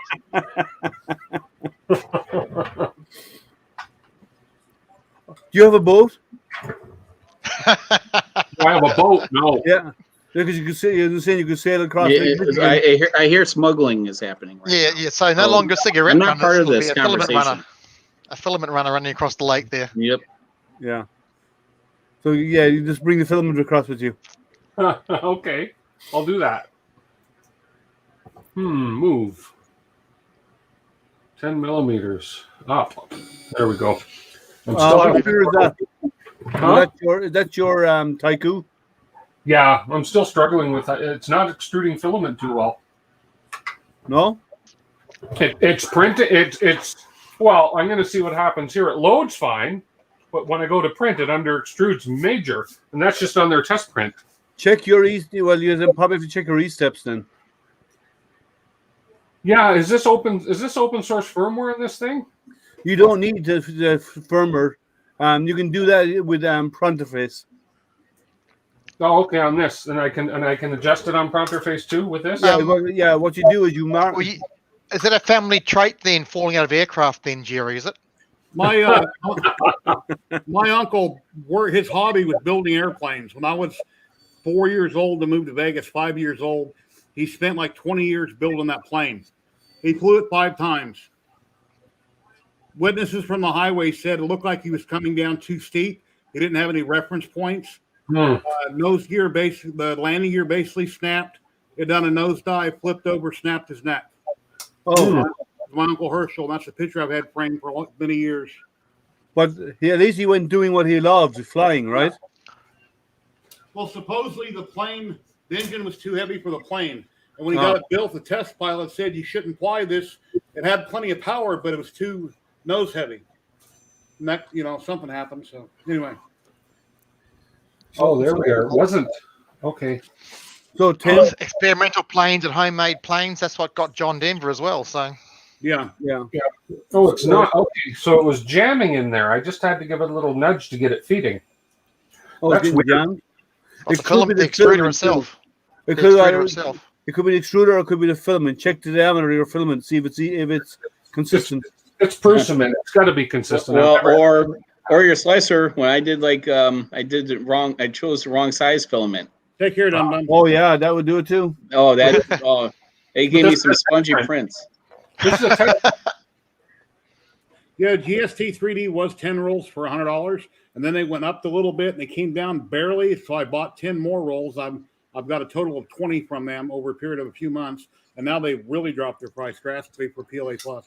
Yeah, but like 20 spools though, it'd probably last me about 3 or 4 weeks. I would eat through that in 3 or 4 weeks is what I would probably do. Yeah, all if white. I have all my machine going, I go through at least 12 to 16 rolls a month. I don't like white filament, but I only bought it for the R2D2 project. I'm not working on it at the moment. When's your shutdown time for the Toys for Tots, Liam? The end of November. So you'll have a couple of I got 2 more months. huge of- boxes done by then, yeah. Well, maybe if I get enough material, because I haven't even got the IC3D material yet. They haven't shipped that to me yet. Still haven't. No. That's a while. If they ship that to me, because what I was planning to do is, because they're 3 hours south of me, I was actually going to drive down there at the beginning of November and just deliver to them, right? Just drive down and bring it to them. A few weeks before you get done, call your local television station, let them know what you're doing and what you printed, and they might want to do a story on it. And then you'll be on TV. Why do I want to be on TV? Of course, you would want to be on TV. Why are you on YouTube streaming? Because I like talking and Like hanging out with other makers and stuff. I don't want. I'm on TV for. I've done TV stuff for astronomy and so on. This is not. I don't for this stuff. I don't want to be on Jeff TV. Foxworthy was pulling your chain for a while. Say that again. Jeff Foxworthy was pulling your chain for a while. Ike. All right. Sorry, I didn't know the name. Sorry. No, but no, I'm not into. I'm not doing it for that. I'm doing it to do something right. Well, I know, I understand that, but if you get enough of it done, that's way above and beyond what a lot of people are doing. Why not see if you get a little extra publicity for it for your efforts? Why not? Well, yeah, maybe. I don't know. A lot of the guys who are there are other guys out there who are printing way more than I am in other places. They're probably printing smaller parts because they're not doing just the trains. Because I've done a lot of trains recently, but they are still printing a lot. Like there's some guys there who are already at 3,000 or 4,000, and I'm just over 900 items. And that's okay. Like it's not a competition either. So my view on it is just I just want to do it because I want to. That's what I have the printers for, right? I keep getting DeWitt Tim. I keep getting a layer shift around 1/4 of an inch up, and I don't know why on my mounts. I've tightened up the belts, and then I had a good print, and then the next print after that, another layer shift. On your which printer? My Max, just like Is it the same spot every time? Yeah. Check your Z screws to see if there's either binding at that height, or see if there's any twist in the Z rods. Yeah, I got to take this hot end apart again because it's not even feeding filament now. Nothing you coming can see out. it's jumpy. Yeah, you can see it's jumpy on stream. Yeah, well, It's skipping. Rip it apart again. Well, it's not. Well, thing is I shouldn't be able to cause it to skip that easy. Something in there needs tightening up. Oh, maybe the gear, the little the tooted gear maybe is not tight. Okay, I put the all metal work in. It's all tightened up. The nozzle's tightened down fine. You know what I found great for unclogging a nozzle? This guy. Hot gun. Yeah.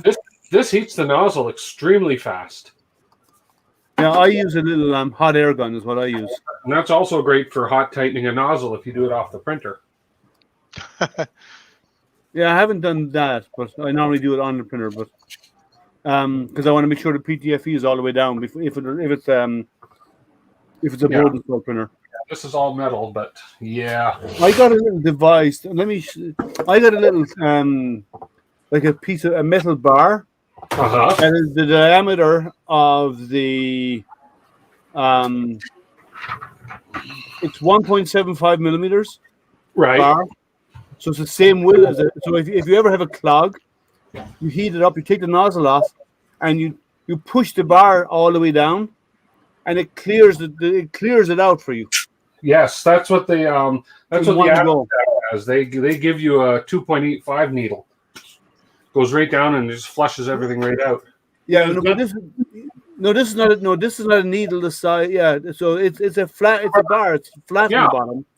But it actually just takes over the right amount of space and will actually you just heat everything up and just push it through. It gives you more force than those really soft little acupuncture needles they give you. No Zeppelin, I haven't, just S3D, but that's a good idea. Yeah, it might be. It could be something. You're always missed, Dum Dum. Where did I put it? Yeah, I haven't seen an airship because of a slicer, but it could be G code in there just causing a problem somewhere. Oh, John, have you have Taiku talked to you about giving you their IDEX? No, not yet. Okay. I found a problem with it. I don't think they're happy with me because I found a design flaw. Another one. And well, yeah, it's their E2 off adjustment is not a good design. It's going to cause a lot of problem, a lot of pain. and I was actually invited to a group to chat with them, and they showed pictures, and I saw the pictures, and I pointed out the issues. You're muted, by the way, John, just in case you're talking to us. No, I don't think he is. Yeah, I just letting you know. But I found that, and when I showed the pictures, I went, "That's a problem. This is you can't do it that way." They showed a short video of how they do the adjustment. I said that will not work for end users. That's not going to work for them. That's going to cause them problems. And they haven't really spoken to me since. Did they reply to your comment? They were kind of a little bit protective, which okay, but they were a little bit protective, which I understand of their design. Now that's a good thing I set up. That came with the Atom Stack. That's the 2.85 nozzle declogger. Yeah, I have one like that, but it's 1.75, but it's not a handle like that. Yeah, But I'd love to get one like this for the 175. It's great. mine came with my 10 log printer, Okay. and it's a So you great basically force idea. that down the top of your Yeah, your you just hot pop end, out whatever. flush it. It's a direct. Yeah. It's a direct drive anyway, right? So you just push it in, put it right in where the filament normally goes, heat everything up, and take off the nozzle, and just Yep, just push. push It it gives out, you yeah. leverage to push down. And I've only had to do it once, but it cleared it right out, no problems. It was a fantastic job. So I think every printer should come with them. Yeah, that's the pain in the arse if you've got a blockage to make sure everything's purged out, unless you've got to pull your Bowden tube out and push it through. Once you've only had Well, two I've done that too. blockages, Well, you should always do that anyway. The reason why is even though you push out a blockage, chances are you're going to have to retrim the bottom of your Bowden tube a little bit anyway. because so it's it- burnt and scarred and black and cracked So and it's garbage best to comes push off. it Yeah. through to clear your heat break and all this kind Yep. of stuff with a nozzle off 2 or 3 times, pass it through. I actually keep a piece of the white PTFE tubing, the stuff that comes as stock on some of the That's printers. what I did to mine because I've got Capricorn Capricorn? on mine now, Yeah, and I that's just use the exactly what I original. do. Once So it's out, So Liam, did you get their IDEX printer then from Kaiwu? No. But I know Michael. What's his name? Michael. Is it Michael Castle? He's done a lot of the firmware work he did on the JG Maker. So one of them has gone to him. I know he's gotten one Later, Chris. because he's working Here, Chris. on. He's actually working Here's on Chris. improving their firmware. Take care, Chris. Yeah, because I'm like, you're pointing out things and you don't have the printer, so I'm just actually I missed the conversation because I got a phone call. I was invited to a group to talk with what's her name, Joyce, a small private chat group, and myself, Michael, and somebody else, and I was looking at it, and I said, and I know that this is one of the big pain points, so I asked them to show me what it looks like, and they said sure, let them get a video and we'll show it to you. I said fine, so they posted a video and showed how they do the offset of E2. And I went, that's going to cause problems. I said, you're going to have terrible problems with the end users because it's so difficult the way you've set it up, right? It's not an easy adjustment. The way you've done it, it's troublesome. And they were kind of protective, which I understand because it's their design, right? But I explained to them why there is an issue with it and what they need to do, how they need to fix it. I said, you need to have a way of control adjusting of the height without it getting loose. And then Michael got his machine, and Michael knows IDEX, right? Because he's helping him with the firmware, and he knows IDEX machines, and he's struggling to get E2 to be trammed properly with E1. And he knows these machines. He's got he's got at least two IDEX I know of. So he's struggling. So if he's struggling and he's got one, it just validates, and he came back afterwards and says, yeah, this is the problem. I'm having problems getting this to work, and I have some other IDEX machines, and this is causing me issues. So and they already say that they're not going to change it in the initial. Well, I mean, the firmware is what I thought the out of box, what came on this Kaiwu, the regular, the Tycoon, looked great. The firmware looked great. Then they switched it to what's on the Slim, and I'm like, it's not ready. I said it even in my closing part of the video. I think it's not right. I see what they're doing. I think it's a good, neat, tidy interface, but there's not enough options for me. I mean, I want to see more than what's on there. You know, if they're talking about a plug and play printer just for the average person to use, it needs more still. The interface, yeah, it's great that you can just move the head around and be done with it, the hot end, but that's all you can do. You level and you can move the hot end around. And print, stop. Speaking of hot ends, Tim's burning his fingers again. That's okay. I'm just checking to see if it's warm. I upgraded the firmware also on the Kaiwi to all the pretty little colored icons and had the same problem. It's the same thing, Jerry. It's the same thing. I reverted back and then I put a Pi on it, so now I don't have any interaction. I just have my Pi on Octoprint. Yeah, I mean, I have the Pi on it. I said, hey, I can't print on the Pi, or print with the Pi, and then it was missing some of the leveling, and then they said, oh, here's the new firmware, and that fixed it all. And it's still not ready though. So they're sitting ready to go out. I hope that the new machines have a better firmware than what's on it. Yeah, I mean, it works. It does work, but it's just not enough. Yeah, I agree. Well, I've heard from other people, Tim's burning his fingers again. No, I'm not. I've heard, see, Tim, you need to go back and change your accent-free streams back to 0. This isn't my live stream. Good point, though. It is a good point, Liam. It isn't Tim's live stream. No, it doesn't say that. It just says accent-free streams. It doesn't say my accent-free streams. Yeah. I've heard from others saying that they are not as open to listening anymore as they used to be. Other people have told me that they're not as open to listening anymore like they used to be. Well, I mean, it is their product. You get the feedback because they are still a new company, but they're expanding their product line and they're going to do it to. If anything, I would probably want the belt printer more than the IDEX. It's fun printing 2 colors and duplicate parts and stuff, but I really don't have a use for it. Yeah, I don't have much of a use for a belt printer except for my Toys for Tots. Toys for Tots. That's the only thing I've ever used for a belt printer for.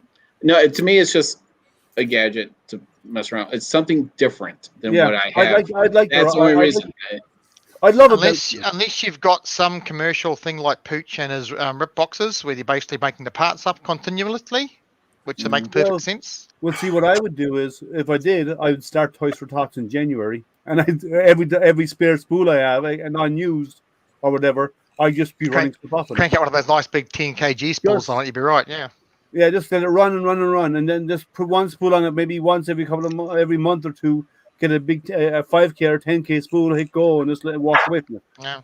Right? I would love to be able to do that, but they're really designed for a commercial type, multi-component commercial, really. Okay, I want to say one thing to everybody who's watching, right? As we are watching Tim, this is not how you take the nozzle off and burn your fingers over and over and over. And the worst thing is, he put his hands on and it burns. And he put his hand on and it burns. And it burns again, and it keeps going back. Hang on a minute. It's not burning. Hey, that's not how you burn your fingers. It's not burning. If you guys never handled a hot potato or done dishes in hot water before, you get used to things. I mean, you can pick it up as long as you don't hold it in the same spot all the time. It doesn't burn. I mean, come on. You hold it in one spot. These hands are tough. Like, they've got calluses. I mean, Also, if you need to change your title to Tim the Man's Man. If you're new at this and etc., no, that's not the way to take a nozzle off, and you shouldn't handle the hot end like that when it's on. But I'm going to give you a hard time then because it was funny to watch. It's not my stream, so no, I'm kidding. I know. Yeah, it's okay. And he brings the blowtorch out now. No, he's getting a blowtorch out. That's not hot.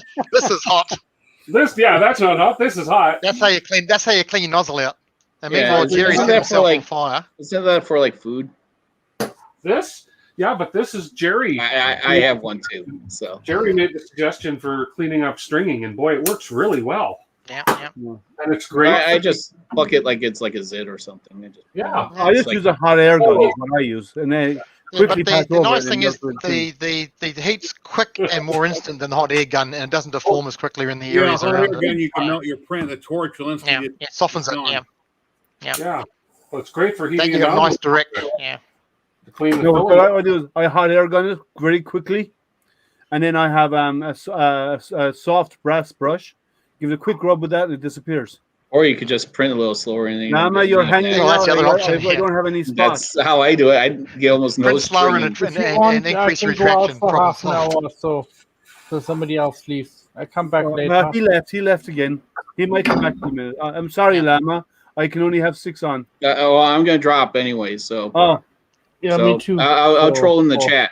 So you're that way all I could do it right against Decibel. Because it doesn't feel right in person here.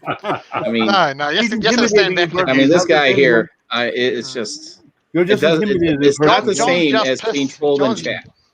John's just pissed he didn't get the Amazon The Amazon. What? the Amazon freebie from Yeah, Tim String. Liam, we were From- talking from about whose? lead screw. This Tim printed one. gave a giveaway this week on Monday or on Once I- Sunday, and Oh, yeah. Liam won it. Yeah. You know what? I've been giving it back anyways. Most of them. Oh, yeah. I don't. it's not- Yeah. I mean, it's if I take a prize now, it's like, it doesn't feel right anymore because it's unless it's something from, from the big companies. Then I'll think about it for a little bit, and then I'll be like, do I really need it? I only gave it to Tim just to give an international giveaway because we've been giving away to the US and Canada. So I thought, give him an international giveaway. Yeah. And Liam still And it wins came it. to the US anyway. Yeah. All right, everyone. Right. See you, John. Yeah, Lama, if you want to come join, you can. Go ahead, Jerry. Astro Printer won $50 and Tim's stream last week from Kieran. That was awesome. Yeah. I did. It was great. And as I said, it's going to be going to filament for the toys. So it's not for me. That's exactly where anything like that I win. As long as Toys for Tots is running, that's where it'll be going. So I have Okay. until November.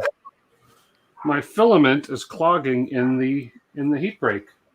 Okay, 2 reasons that can happen, right? And one of them is one of the main ones is your cooling fan in the cool your heat break Yeah. is faulty. Well, that's it right here, and it's running. But it may not be given full power and it's not moving enough air. Oh, that heat block's still on. I guess I can turn that off. Hey, Lama. Hey, What? Tom, Is this thing all working? So- again? that's No, you're better. working. You're good, Lama. So Yeah. Tim, I would say your cooling fan from the front of your printer, maybe as they fail, they move less air, and that would cause your heat break to clog up. The funny Oh, thing snap. was, when I got this, it was a Bowden system, and it printed fine. So they also shipped as a bonus the all metal hot end. So I switched it to the all metal hot end, put it in properly, and that's when it started having major issues. Yeah, because you're getting heat creep up into the hot end. So I would say your fan is not moving enough air to cool it. So Time I'm for gonna a go bigger back fan. I'm going to go back to the Bowden and see if Oh. it fixes it. Are you sure the fan is moving air the right direction? It should be blowing onto the hot end. Yeah, you always put the label of the fan towards. Not necessarily. Not necessarily, check. Some fans had the label on the other side, but there's always a directional arrow. Here, on- watch my on the hair. frame. Watch my hair. We're still waiting for your hair. When you blow, you can let us know. The fan is blowing the right way. Yeah. It is blowing the right way. Okay. Let me grab a piece of filament out of here. But if it is blowing the right way, then it's probably not pushing enough air. Yeah. So it's failing. So is it slowly. going to need more air for an all metal versus a Bowden system? Generally, no. But if the fan is not moved, well, see, the difference is a Bowden has PTFE tube, Yeah. which will act as an insulator, actually, and not absorb the heat as fast. Right? Yeah. It'll keep the heat out coming from the metal, whereas the all metal, depending on the metal that the heat brick is made out of, can transfer heat really easily. Who That's knows? why the fan has to be at full speed. And The this other thing is, came did with the you- printer, so who knows what Yeah, it's made of. was there a recommendation for changing your retraction distance with the whole metal versus your Bowden? Right. Because because normally your all metal has a shorter retraction. Right. So if you're No, direct drive has shorter retraction mostly. And also the all So will metal all as well. metal. Yeah. Well, I haven't found all out much metal should myself. have a with all lower metal. retraction, even if it's Yeah, loaded. because All right, guys, I'll see you guys in half an hour. All right, Matt, take care. Yeah, because the all metal Bye. tighter tolerance than a Bowden tube. Yeah, Well, but because you've got the hotter lower portion, you don't want to pull that heat up into above your heat break, so you tend to have a shorter retraction. Yeah. So you got to So you remember. so normally about half. So normally retraction for the Bowden is 6 to 8. So and normally for the, yeah, anything over yeah, 4 3 to generally. 4. Yeah. Yeah, And 3 the to other thing 4. to remember is when you use a torch to do that, the tip of your tool gets very hot too. So You burned your fingers again. just a warning for those kids out there. Okay, I'm gonna get a snippet of him burning his fingers over and over and over again. You can go to the doctor and get shots Fire. from it too if the tip of your tool's getting hot. Yeah. Well, I've got a whole schlock Just checking a fire here, so I'm going to see if I can find a Bowden system, throw back in here, and see if it works. No, stay with direct drive. What Just direct check drive are you using? retraction. Just No, check if this- there was a recommendation for retraction, Tim, because This maybe for- you're having your retraction too long for it, and it's just pulling it up. Yeah, all I've been trying to do is run the sample file that came on the card. It ran fine with the Bowden system, just sucks with the all metal. As far as That's because it's got way too much retraction. If it's the Yeah, it's a stock spec one, size. they have like 10 or 12 retraction. It's and as far as ridiculous. direct drive, this is the direct drive on this thing. It's a single gear extruder, okay, which I Fine. like to begin with. It's The whole- fine.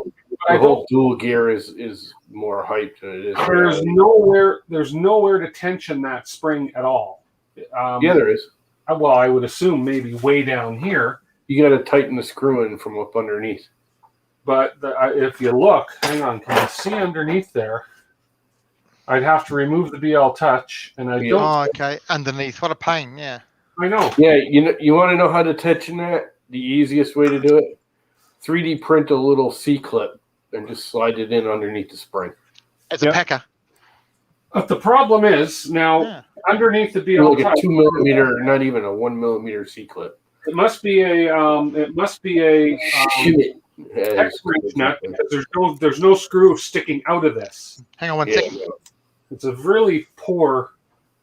Actually, those are once properly tuned. I still prefer an MK8 freaking extruder. Yeah, By the way, guys, look at this. This is the reason why I like Idea Maker support. Oh God, Idea Maker is so much better. yeah. All right, question for you: how many of you guys have stopped using STLs and got 3DFs, 3DM, or Not yet. 3F, Not yet. I mean, I've done a MCF, mixture. or- Not yet. The I don't only really- slicer that doesn't recognize it properly is Cura. How do I take this? Oh, that's hot. How do I take this thing? Raise and Prusia were a big push behind it, so both of their slicers had it. okay. MakerBot, the stupid, what is it? The hell's MakerBots or CraftBot? Even their slicer does it. Okay. That's Any interesting. Success 3MF. I just uploaded 3MFs there. Whatever. I have 3MFs up there with the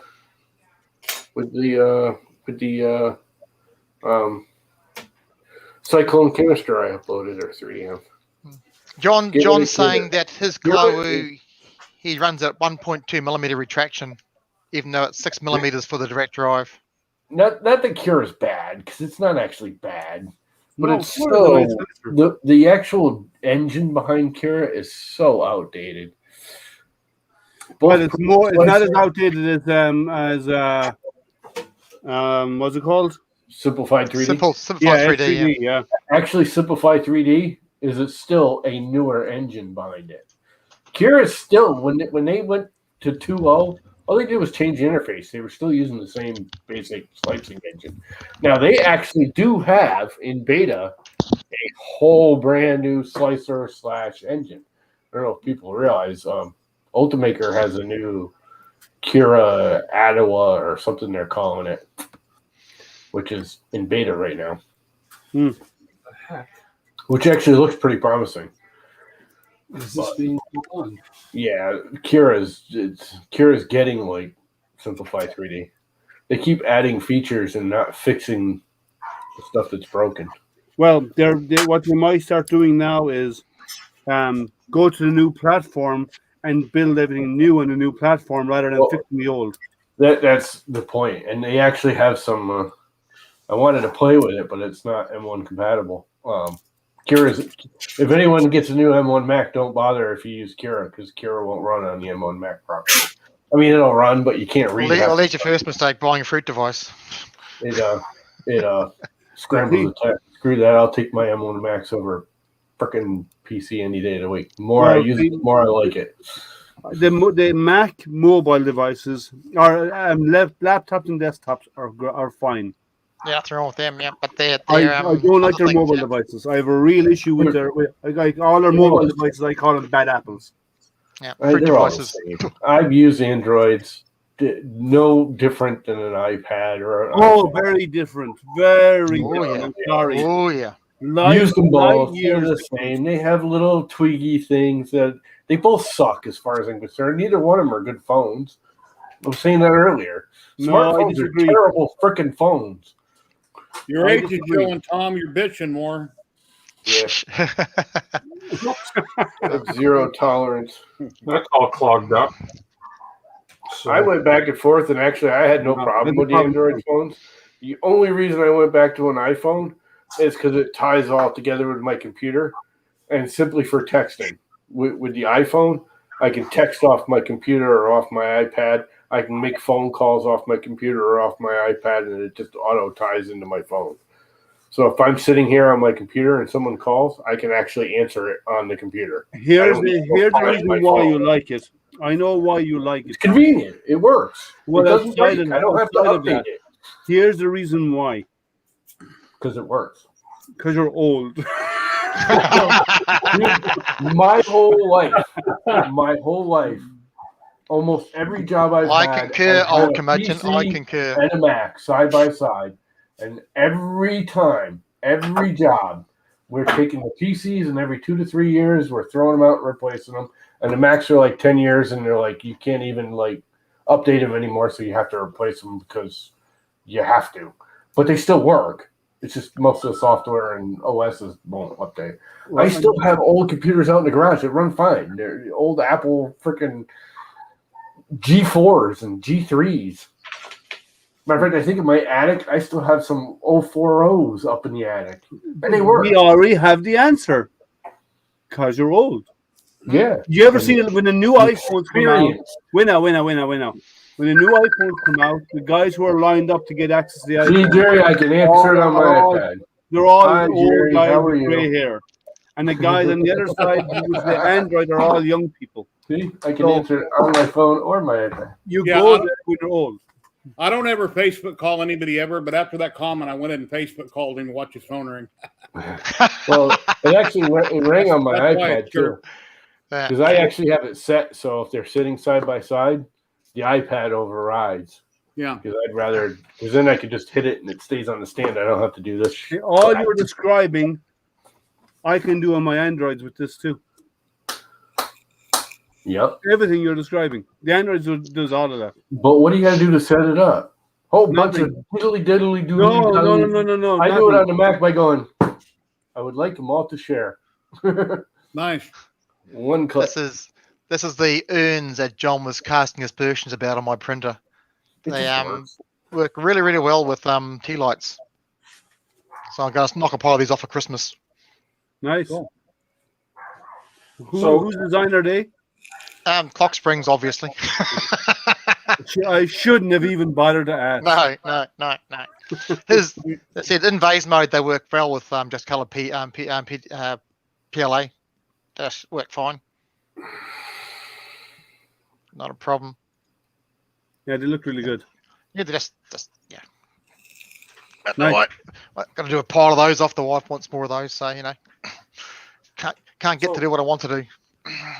That's why you need more than one printer. You should tell her that. Say, you want all these done, and I want to do my own stuff, and I can only do so much because I've only got one printer. How about we get two, and you can have one, and I can have one? I'm working. I'm trying to get my TARDIS light and sound system to work. I've got the light program to work. I could stand if I put my shoes on. I could stand on this and not break it. With 1 foot, I could put all my weight on it and not break it. Couldn't do it to these though. But that's what they're just nice and light. They're just fine for the decorations. But I've been trying to get my TARDIS light blinking working. I finally got that to a certain nice pulse. So it's now pulsing. It's going to pulse. There you go. A nice pulse, nice slow pulse. Oh, nice. So that's about right. I've got the sound file, so I just got to change it to a flat LED. So that took ages to get the pulse nice and slow and even. Pain in the ass at Arduinos. Yeah, Tim, that brass gear the cog you replaced that you cleaned, because your hot end is blocked, that's going to get all chewed up anyway because the filament has nowhere to go and it's trying to extrude, right? So it's going to chew up the filament. And there is no way to adjust the tension on this, okay? So when you take this apart, when I pull the spring out, it's gone. Okay, the spring, all the spring is doing is sitting on this bolt right here. Yeah, you tighten that bolt up. You raise the bolt and it tightens the spring. That bolt is tight. Yeah, that's just a lock. But that's not set right. Most of them have a washer that compresses the spring. That one's just keeping it centered. All that happens is the spring. Yeah, that's keeping the spring centered, and the little knob on top of that, and that's it. There's no adjustment to that at all. It doesn't really need to be if it's set properly. If you're jamming in the hot end, here's the thing. People don't get the dual extruders is all very nice. They're very powerful. If you're jamming in your hot end, it's not your freaking extruder. You need to tighten the spring. You need to fix whatever's jamming in the hot end. Yeah, and it's jamming in here.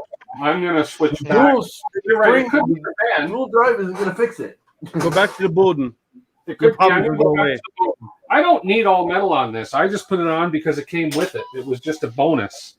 So I'm going to go back to Bowden. Well, it's not. Well, it's Bowden fed, right? Yeah. It's not Bowden. You're talking. They're both Bowden. It's a direct drive, but it's got a PTFE liner, is what it is. Yeah. Well, which this doesn't, but the original one did. Yeah, but I'm guessing if you put I bet you there's mods out there to put a bigger fan on that, and that will fix the issue. But I'm with you, Ultramoji.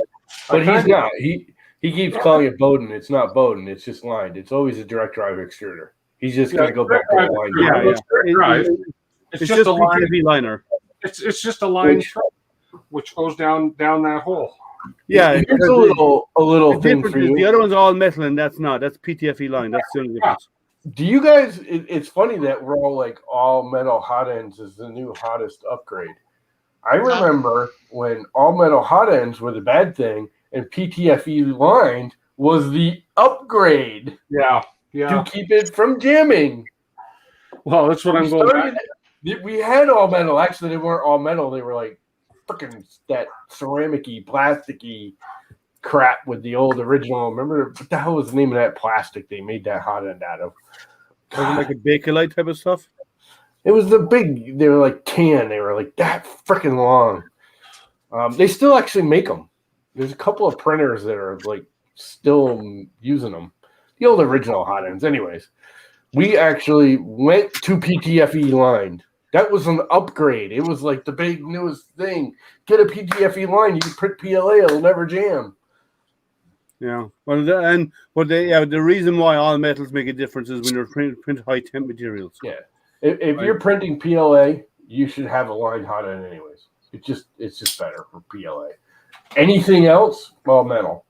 If all your printing is PLA, get a lined one. It'll print. Actually, I've replaced on any of my Creality machines. I replaced their hot ends with the all metal microstrips.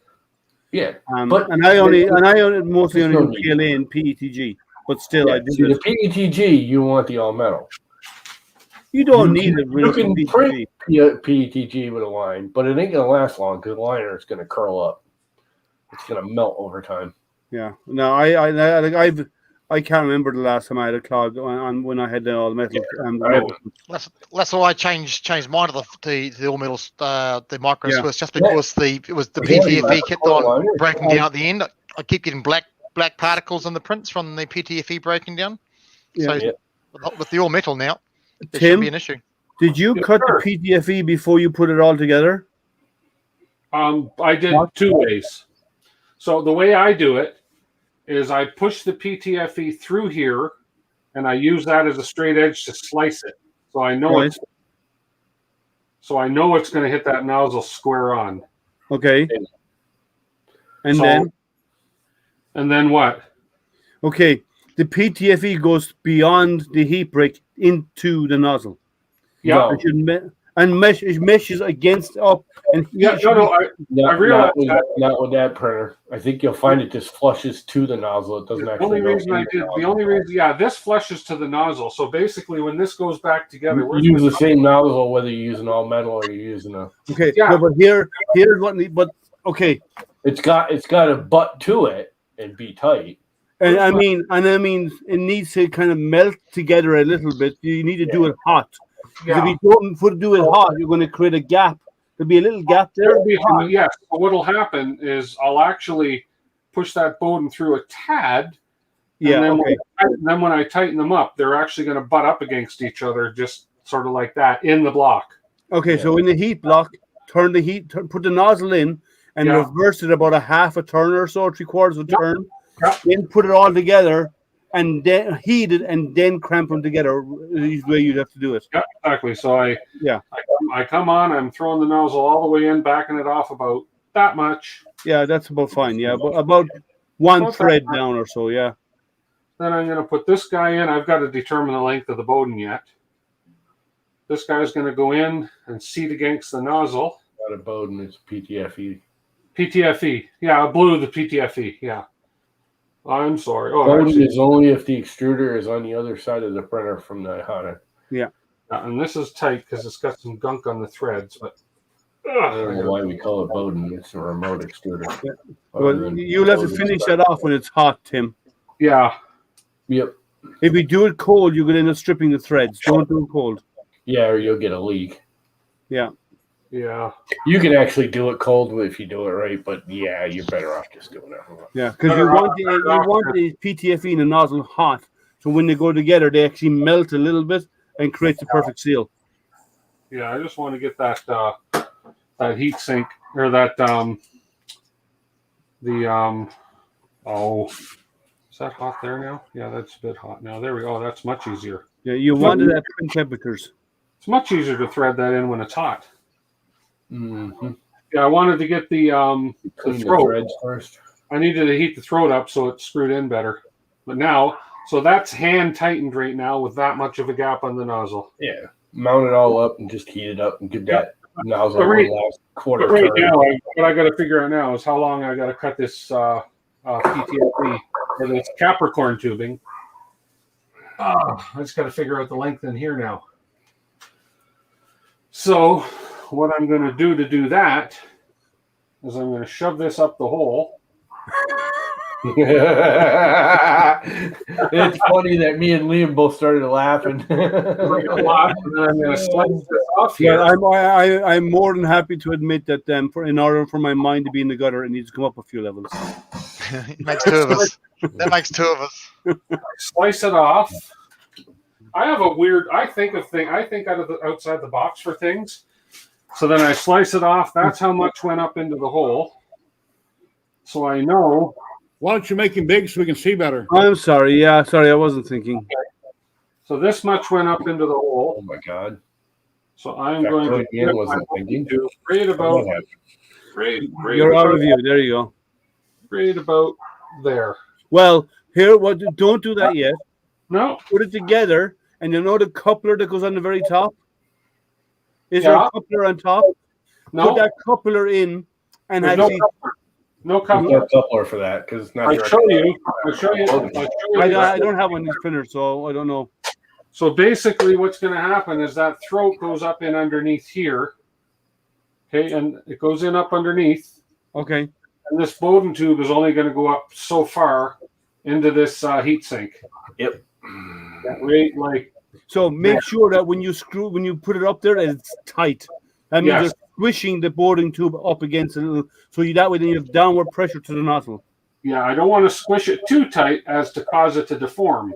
About a millimeter. So when it tightens, there's downward pressure in it to Okay. squeeze the PTFE onto the nozzle.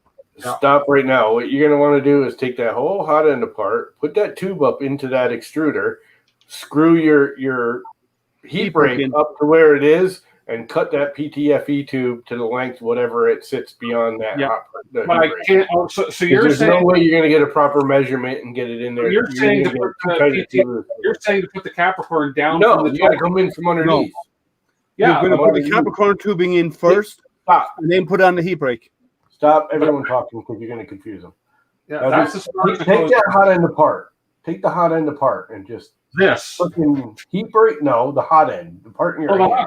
This hot end, yeah. Yeah. Okay. Take it all apart. Take the heat break out of the hot end. Okay. Now slide the tube and the heat break and mount it in the actual extruder head. Oh, I see where you're Whatever going. sticks out of that PTFE tube, that's what you cut off. I see where you're going. That's a good way to look at it. Now you have the exact length you need.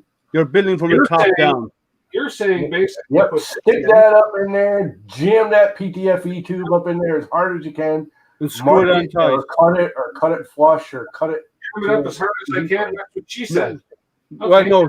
Before you do that, screw on the heat break. Screw it into place. Yeah, Oh, screw the yeah. heat break into place so you know what the length is. The heat break doesn't screw into place. Yeah, Well, it does. put it in There's and- something that holds it up there. There must be There's a something. block. There must be a dub screw or something. The That block doesn't does. hold it up. Yes, it does. The two screws in the block. Oh, that puts the upper pressure. That's weird. Well, then take the That's nozzle weird. out. But what I'm looking at now, if you look, okay, let me That's start with directly this. what's up. Hang on a minute. Let me get this camera So closer. just cut it up in there and mark it. Okay, see what I'm doing here now? I'm gonna push this like this, all the way in. Yeah, Now push the PTFE tube all the way in and and put then a mark mark it on and it. cut it. Take Pretty a much- razor blade and cut it pretty flush much- with the bottom pretty while much you're holding flush. it in. Oh, you got it, buddy. That works. Okay, so it's just flush. So Yeah. basically, you're cutting that thing flush to that heat break on both sides. So right now, I would give it like a quarter of a millimeter extra, so it, like just a Liam touch. was saying earlier, you squish it a little when you tighten it Well, up. if he leaves the millimeter by the nozzle, so when he heats Well, it up, no, he I was tightens the nozzle. gonna say to do a the quarter of a millimeter, but yeah, Okay. like a Then blade, a hair's width extra This, and I'm gonna long. Hey, stop! Before you even go any farther, put a piece of filament inside that tube, and that way you won't egg shape it. But too late. Too late. Too late. Hey, I've got lots of Capricorn. But tubes. Yeah. before you do that, Too late. Oh no! I mean, now, all the Tim's streams are like that, right? So if he does it, everyone corrects him after the fact. Hey, Tim, Yeah. close that you razor want the blade easy before way you- now, Tim? Here we go. Yeah, Yeah, here's the yeah. thing. Everyone Yeah, goes but out that's with those cool little Capricorn cable cutters, which work beautiful. Don't get me wrong. Yep. They don't. Yep. They don't get Easiest it way to square. keep your freaking PTFE tube from egging when you cut it, just slide a scrap piece of filament in it. You know what? Get You know egg shape then. There's something in there holding it in shape. We're gonna, you know, the little tips you learn from everybody are pretty cool. So I'm I gonna. learned that on mountain bikes because everyone was Okay, you so- make tables on the mountain bikes. And Here's a everyone's piece, cutting the hoses here's and a they're piece egging yeah, them. And I'm like, just put a scrap piece of cable in there. When you cut it, the cable's gonna hold it from egging. and we're Got the gonna nice cutters, yeah. There's, cut it with that in there. And he meant cutting it with the razor blade because the cutter you don't need to have filament in it with the It still doesn't hurt because you can It still helps. sort of Same egg reason. shape It it still- with the it still cutter. does that work. is still not. That's still not a level cut. No, You it's not. Kind of see it. Yeah, it's not perfect, but I think the you're best. actually better off doing Hey, it with Mika. the knife. How are you? Hey, Mika. Hey, Mika. Okay, so now we got this together. Where did I put the block? I got too many hot ends right here. Where's my? They're all the same block. Just Close use your any razor of them. blade. It'll cut your elbow. Oh, this. All those Yeah. reality Or worse. Or MDs. worse.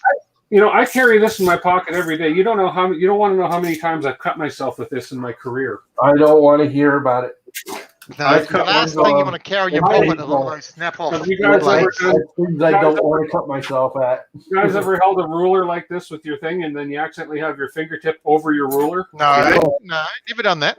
No, because as young kids we were taught knife safety. Yeah.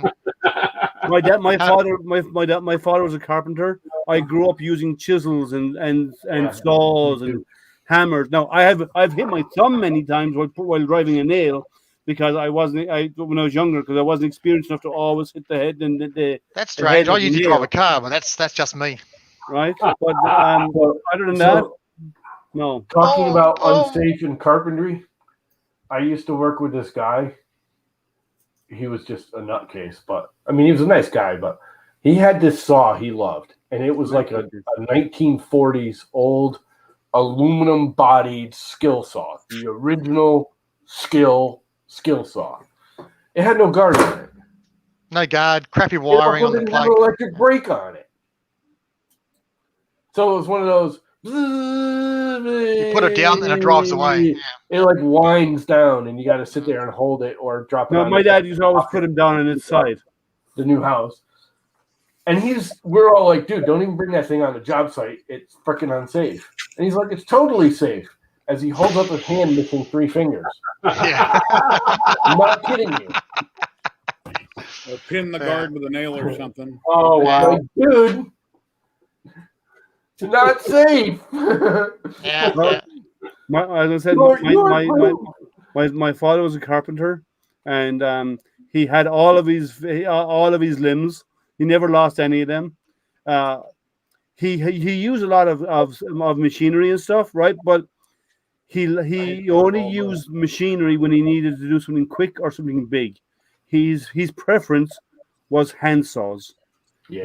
He'd cut an 8x4 sheet of ply dead down the center, perfectly straight, with a handsaw, and it wouldn't need to do any cleanup or anything. It was just done, and it was right. My brother built a huge 2-story house on his property in Pahrump, and he drove every single nail by hand. When I built my big garage in Pahrump that I no longer own, I bought a nail gun and done it the right way. I'm not going to. Yeah, I'm with you, Jerry. I don't have the patience. And then when he painted the 2-story house, huge house, he used a paintbrush. Honest to God, he painted the whole thing with a damn paintbrush. I painted. Yeah. Spray gun. Exactly. No. I painted a 2-story house from a ladder with a bucket of paint, a brush, and it was actually what's it called? Stone dashed walls. Oh, I painted it with a brush. So you're not doing this. You're doing this. I did have another guy we worked with into the gaps. It's a totally different job, but we used to go to his house on weekends. He was building his house with absolutely no hardware. It was all pinned and grooved together.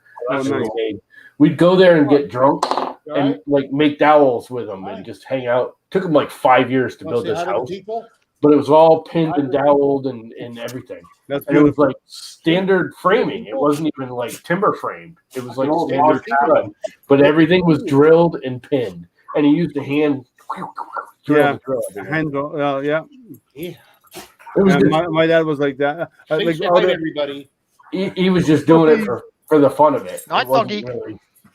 It was one of those. I can do this, so I'm gonna. I just gave you one. Yeah, my father was the same. He, I think his favorite hand tool that was semi-automated was a screwdriver that had a ratcheted handle, so you could actually push it down, it collapsed, and it would spin. I used to love those. And my dad used to love one. He had one of those, and his one was about 18 or 20 inches long. Screwdriver. And he loved those things, but it was actually the ones you plunge, right? The plunge screwdrivers. Yeah, I remember. Like the old spinning tops with the old with the spiral but it was blade. actually a screwdriver in the end, so you drive it. Yeah, Yes, same Jerry, thing, what's up? I'm gonna get going. I'll keep watching though. So I hope somebody else drops in. I'll keep watching. I'll be here. I'm just not going to be on camera. Oh, okay. Please like, subscribe, and share. Everybody, help Liam get over 1,000 subs. Be greatly appreciated. Thanks, Jerry. Then I won't have to keep saying that every week. No, then you'll push for the 5,000. Yeah.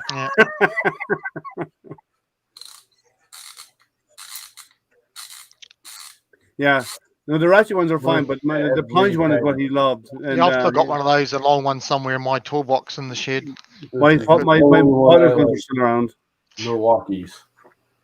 I wish they would back me. Yeah, but it was, and I use it all the time as well, and it was. But he preferred to do stuff by hand. That was his thing. He, there's a lot of them old timers. But he was really good at what he did. He was one of the. He was doing a refurbishment, and he was working for a building company, and they were refurbishing an old nunnery into a hotel. And at the end of the stairs of the of this new hotel, there was roses at the end of the staircase, right? And on top of the rose at the end of the staircase, there was it was mahogany staircase, and there were these carved lions' heads at the end of the staircases. Hey, And they were going to cut them off and dump them because some of them are damaged. My father before you brought them put that home. thing all together, you wouldn't Yeah. happen to have one of those nice yellow bed springs, would you? Yeah, I do. Put that in your extruder, and now you have more tension Ah. because it's But, the yeah. exact same spring as your bed spring. Yeah, it is. Yeah. If you get one of them yellow ones and you put it in there, you add tension. You are speaking one of those. Yep. I have a few. It'll be harder to get in there, but it'll be worth it. That's what she Shouldn't be said. any harder. It's same length. Actually, I think those yellow ones are actually a little bit shorter. You may have to actually put a washer or something. No, pack but to it squeeze them to underneath get them in is hard because they Yeah. have a lot more tension on them. But he actually took the lion's heads off there that was damaged, and he went them home, and he actually carved them in the evenings at home. He recarved them, and because he said the stairs wouldn't look right without them, so he actually went and recarved them and put them back. So he was gift. He had a gift. it. Adding some What he's tension good on at it. is go flying across the room. Take his eye out. Hey, come on. I'm a professional. It is Tim. It is Tim. If it doesn't have It any would be board, right if it's he wrong. didn't hurt himself sometime during the stream. He's burnt his fingers about 5 times. So Oh, More that'd than be all that. right. Do you I guess see- that- Do you that's see the me limit for tackling this my stream. fingers or babying my fingers? They're not burned. Yeah. Well, you're I like ain't me. looking out for you, Tim. You can grab hot stuff and go, "Oh, that was hot," and then let Yeah. go of it. Oh, and that- don't bother that's, you. pretty, that's good tension right there. by the way, make sure you can actually squash it and put filament in. Well, Because that's if what it's too tight, it won't work. That's what It's just what I'm going to do.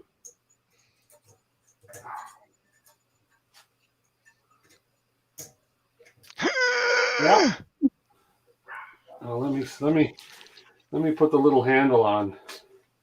Give me something to actually grip on to make sure I can actually turn it. Where's the flat? Where's the flat? Oh, that's tough to turn. Could be too much Yeah. tension. I was gonna say that might be too much from the look of it. The spring's pretty collapsed. The other option is, I don't know. Somebody earlier in the stream, Steve, said just stretch your other spring out a little bit and then add Yeah. tension to it, or just put a shim under it. You can put a couple washers under it. Yeah, that's way too tight. Yeah. That's what she said to him. Sorry, we had to. And I know you're just keeping me full screen because you know I'm going to screw up somewhere. Would we be doing that just for the thing? Yeah. He knows my secret. Liam's got a side survey on the side running at the moment to see how many times I'm you hurt taking yourself. bets. Take an eye out. Tim, And before you put the other when it gets a spring free in, roll there, of filament. Yeah. before you put that other spring in, put a couple of washers on that bottom peg before you put them in. That'll add tension too. Hey, Ram Design, how are you?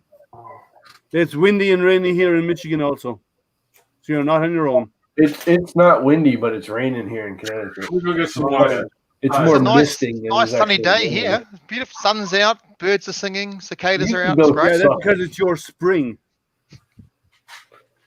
Down under, it's your spring, right? You know, that's what I Yep. need to do. I need to be one of them freaking Florida birds, but instead of Florida, I need to just go to Australia. It's That way I you can got the always hat go- for it. I can always You've be already in got the the hat for it. spring fall cycle. Yeah. So we call them snowbirds here in Michigan. A lot of people who go Yeah, south. snowbirds. for the Florida birds, winter. snowbirds, same thing. I have one guy in my astronomy club. He spends his winter in December, January, and February. He spends it in Hawaii, where he goes. for Screw the you. winter. Freaking Not me. He does. Yeah, I'm saying it to him. I shouldn't say that. I used to have there's this girl I hung out with back in high school that got into real estate. She moved down to Florida like 20 years ago. And she's actually going to be here this weekend. She's coming to stay a couple days because she's coming up from Florida to visit her son's up here. Anyway, she used to buy apartments and she'd flip them, because she'd do like 1 year leases. So she'd flip them like December, January, February, and she would pay me to go down and stay down there for like 3 months. She'd get me a car, and I'd stay in the apartment, and I would, before she flip it, I'd spend a week in it, just, paint it, change the locks, fix stuff. But it wasn't like, I didn't make a lot of money because I didn't really work that hard. And usually by noon, she showed up with lunch and a bottle of wine. Grandma's not work hard. Does that surprise me? No. No, but seriously, You seem shocked, yeah. every single day, she would show up with lunch and a bottle of wine, and that would be the end of the day. By 2-3 o'clock, we were at some bar somewhere getting drunk. So you'd work every day. You work till lunchtime, and then in the afternoon. So during the morning, you service the place, and in the afternoon, you service. You service, yeah, a bit of afternoon delight. It was Sky awesome. rockets in flight. Afternoon delight. And I would come home with maybe $1,000 for 3 months worth of work, if that. Yeah. But everything was paid for. She'd get me a truck, rent me a pickup. I always had a place to live. I was always fed and drunk. Hey, Jake, how are you? My bills were paid, and Hey, Sal. I was happily in Florida every winter. I did that for like 7-8 years in a row. It was freaking awesome. Oh, by the way, Michael said, and you didn't marry her? No. It's about, isn't it about now there that you were saying, shouldn't there be, there's an easier way to do that, Tim. Now I'll tell you what to do, because Jason's not here. Someone has She to just killed off her 5th husband. A Black Widow, is she? She's coming up to stay with you. She's looking for number 6. Yeah, The number funny 7 thing now. is they can't even blame her because she always divorces them, and they seem to die like a month later. Yeah, well, slow acting rat sack will do that to you, yeah. You had like 3 of the 5 die on her just after she divorced them. That was bad timing. One of them had cancer, so it really wasn't her fault. Yeah. But the other one was. The last one was a weirdo. The others were just bad timing. No. She was hot. I mean, she was screaming hot. You see, you used the word was. Yeah, well, she's a year younger than me. She's freaking old now. Matter of fact, she just had her birthday, I don't know, a couple of weeks ago. Beginning of the month. You ready yet, Tim? I'm ready. Did you guys notice the beautifully 3D printed Yes, I did. gold holder? It's hard to notice because the I camera. was going to ask you where is the design from? It's Thingiverse somewhere. I printed that a couple of years ago. Stop using Thingiverse. Thingiverse sucks. It's it needs work, but it works. Okay. My When it mini get a working factory, day, Prusa good. printers, they're all better. That was before I knew what I was doing, but now I would just go on and design my own. There you go. Oh, there's a Tim stream. Drop the tool. Yeah, man. There's so many screws and nuts on the floor. The floor crunches when he walks across it at the No, moment. the floor is I got it. magnetic. I'm convinced the floor is magnetic. I got to show you guys what I got. Costco's. Uh-oh. Here we go. Let's go. He got more magnetic floors. No, he's got a Rombo floor cleaner. 2-pack for $15.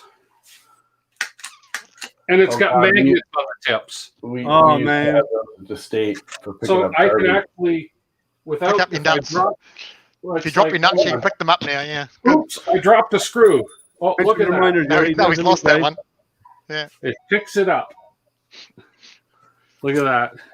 You know that just We need to get Chris Riley one of those. It just means you just get less exercise.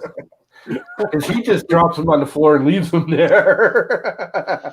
Yeah, I'm sure his basement floor has risen about at least 2 feet since when he started doing his own builds. Oh, you see what Got a Jake good said? layer of freaking aluminum and stainless steel. Tim, Jake said that's an old man's tool.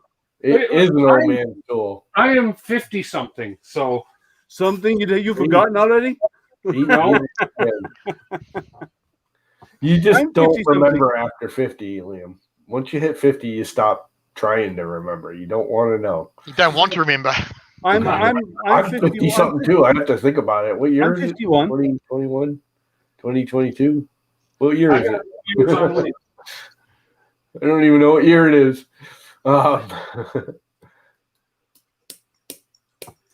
I'm turning another year in another month. My birthday present's going to be my 1,000th subscriber. You know what, Tim? I got a new positive attitude when I hit 50. Everyone else was all depressed, so I said, "Look, man, it's a freaking video game, and I made it into bonus round." There you go. Okay, let's just double check that I didn't put one too many washers in there. That spring is not very strong anyway, so a little bit extra tension should be good. Yeah, that should Yeah, be did you fine. put some washers or something under there? Oh yeah, that's fine. Yeah. You really don't need that much tension. No. People think you need to be super It'll strong. It'll just grind freaking away at the tension. filament otherwise. Yeah. Again, Especially if you're doing a lot of there's a retraction. problem at the extruder at the hot end, you need to fix the problem at the hot end, not just Which is force the the fan, filament yeah. through it. Yeah. It'll be the fan. So if you get overheating, if you get melting issues and clogging issues with this, it's probably the fan has probably gone bad. Yeah. I didn't want it that way. There's a whole new series, fans that go bad. Why do I keep thinking watching Tim is like watching the Three Stooges? All in one. And I hope I get the right big screw. in the right Some hole. Curly, some Larry, but mostly Mo. Ay, ay, ay. We're certainly not helping the matter. No, we're encouraging it. What's going on here? Wrong size screw in the wrong hole. 2020.1. There you go. I've never had that Right. problem, Tim. Well, oh, there it is. There's the short one. I know 3 are long and 1 is short, and the short one goes up here. Wait a second. The short one. I've actually torn apart a hot end almost twice. That's all it's got for a hot end fan? Yeah, That's it. small 2020. 2020. Not even- Jesus. No wonder why you're getting heat creep. Yeah, I mean the Well- 3010 on the Creality wait a is minute. small enough, but Oh, sorry, it's 2010, isn't it? yeah, look And at it- 2010. Yeah, Is it me or is the back end of the fins blocked too? So it just blows into the fins and stops because it's hitting the carriage behind the fins, Well, not carrying the heat away. yeah. Thing is, it worked from the get-go before I switched hot end, so we'll see. what Yeah, happens. no. yeah, but it's still a very small fan. 2010 is really small. Yeah, it is. It is. But And then there's more and more of the really printers loud. that are using those now. Oh, look at that. Cooling fan is all warped. My goodness. Jeez. So, What? like, What? the Oh, Ender2 Pro has got 2010s in it. That's such a small fan. I mean, they're just useless? Yep. yeah. Trying to push Yeah. that much air through such a small fan, and it'd be just screaming all the time as well. Yep. Or it just plain doesn't push enough air and the thing fails. Yeah, if the CFM is not high enough, then you're gonna have a heating issue. I'm gonna go with that's why you were getting heat creep right there. Yeah. That's that fan. So he Funny. probably had. That's why I told him to go look up, see if there's any mods out there for better cooling fan for the heat break. That's what I'm looking for at the moment, actually. Let's heat it up while I'm putting the rest of it together now. Others have got this with no problem, but then again, I don't believe Yeah. my friend John. I don't think John has switched to the all metal. So No, yeah, I don't think so. I'd be putting a big old freaking turbo fan on that thing. Hey Matt, welcome back. Hey, Drill it thank out you. the back. So So it's anyone want to come in and join the chat? We have some room from a few others. I'll figure out a way to attach this to it. Here.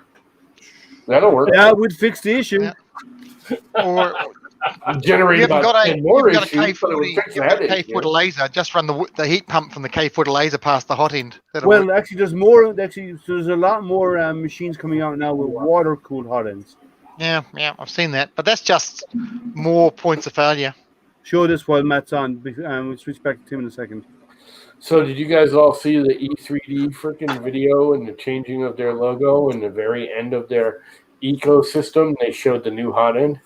No, Nozzle No. system. You gotta go watch it. Showing the new nozzles. They're gonna have replaceable nozzles where you can I've just got a pop them in couple. and pop them out like A quick what swap. was it, JG I have a Aurora, printer that what does that was today. I have a printer that does that today. Yeah, Oh, I know. Isn't that JG Aurora doing that? The JG Maker does that. The Maker. RFC has the quick change nozzles. Yeah. Yeah, Here. but they jam and suck No, they work fine. I've never had a problem with them. because it looks like the everyone I know that had one had them jam. But I've had one. I've only ever had to replace one nozzle. the E3D is going to be all one unit. It's going to be like nozzle and heat break all in one. You mean Yeah, like yeah, this? same- It's the same way. It's the same as Liam's got there. Yeah, yeah. Yep. Very similar. Yep, looks Yeah. almost just like that. Yeah, just a little quick connect on it. I was on their beta program, but I had shipping issues, so I had to back out. So I do have 2 of their test units, but I Well, can't. fine. I've never had no issues with it whatsoever. I just said I changed one nozzle recently, and that was it. Yeah, it looks very similar to what E3D just put on. I know. I there. pay These for have been my shipping nozzle. for a year. I pay for my nozzles run about 5 pound, 4 or 5 pound. A I nozzle, like that and idea. The night That'd be with these, the nice thing about these is you heat up your hot. You don't even have to have your hot and heated. no. All you have to do is just you push a button in the front of the extruder, grab it with the pliers while it's hot or cold, pull, get the next one, push it up. When you hear the click, you're done. I have a feeling That's it's cool. going to be the same thing with the E3D. no one. more. Looks like it's the same sort of ring at the top. Yeah. And they've actually come out with an all metal hot end, an all metal version of these now as well. They're also going to patent I've it. heard a lot of people No hating more that problem with freaking threading then either. GPRR one. No threads to tear out. There's no worries about over tightening. There's no sealing with PTFE or anything like that. You just pop the unit out, pop a new one in, you walk away, and you're done. It's as I said, I've only ever had to change one nozzle because I thought it was a nozzle issue, and it wasn't. Actually, it was something else. But it was easy. I mean, I did it while it was hot. I just pop it out with the pliers, put the next one in, make sure it was clicked in, and then walked away. Done. Hit print and go. Now, What's flashing inside that cabinet there, Tim? Behind the LCD pie. screen. That's the board. That's the board. Okay. the board. Yeah. So they're quite a they big. also have the option to build in a pie into that case. Yeah, Okay. I've misplaced it. Most boards freaking flash the LED next to the bed here when they're heating. You just don't see it because most people bury the board. Yeah. No, but it's those interchangeable heads. Like, so if they're the same design as are very, very similar to this, they may run into copyright issues because JG Maker has had this for over a year now. Yeah, this is totally similar idea, totally different because it's a lot thinner. It almost looks more like they're doing it similar to like Slice Engineering heat breaks. It looks like a really thin, almost copper-looking, wiry heat break. Yeah, I have to go look at it. Uh-oh. I mean, they only show it for like a second or two. What did you lose, Tim? I lost the acupuncture needle for the nozzle clearing. It's probably on the floor. I'll find out the hard way. You should, I don't you care. should, you should use your big magnetic grips to see if it's Yeah. there. Yeah, oh, yeah. Anyways, not a big deal. Probably stainless steel, so it won't click. As Jake said, the old man's tool for finding stuff on the floor. I've lost a little Allen wrench. Where did that go? Man, I You know, swear. Tim, I am so happy your head is attached because if it wasn't, you'd forget it or lose I it. know. I forget where I put it. Yeah, come on. Busy workbench. There we go. Okay. Let's feed some filaments, shall we, and see. Dun, dun, dun. We shall see. We shall see. Man, that was crazy. I've never seen a clearing of a hot intake this long before. It wasn't a clearing, it was a switch over. Come on. Even then, come on. It takes I mean, all 15 you're really minutes to doing put is on the switching out microphone the and you're heat done. rate. Well, it could have been worse. You could have to pull back the whole thing right back to the motherboard. So It could have been worse. It could have taken 2 days to build it. Yeah, filament. But we're Yay. skipping. Yeah, that means you're not hot enough, maybe. I'm 220 For what material? Wow. PLA. Yeah, that's pretty high. You sure? it's Yeah, PLA? there's Sorry, something. actually, I'm sorry, I'm 210.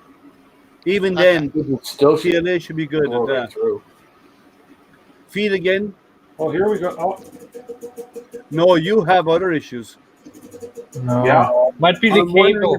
I'm wondering if the VREFs are high enough on the. I wonder if, extruding and I also wonder if maybe I didn't get that gear put in the proper position when I put that gear back on the stepper. Yeah, motor. that shouldn't matter. Yeah, well, no, it might be if it's not gripping properly. Take it off and have a look. Well, let me try one thing. Skipping. If it wouldn't crimping little proper, pressure. it would just spin past it. I'm going to take a little pressure off this spring.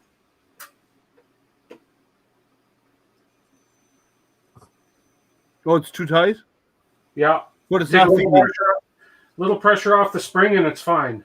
Is it feeding? Tight. It's feeding, yeah. Feed well Yeah. then. Yeah. Here, I'll do it again. Watch. I just have to. That's weird. There we go. Little pressure off the spring. So how You many maybe- watts did you put in?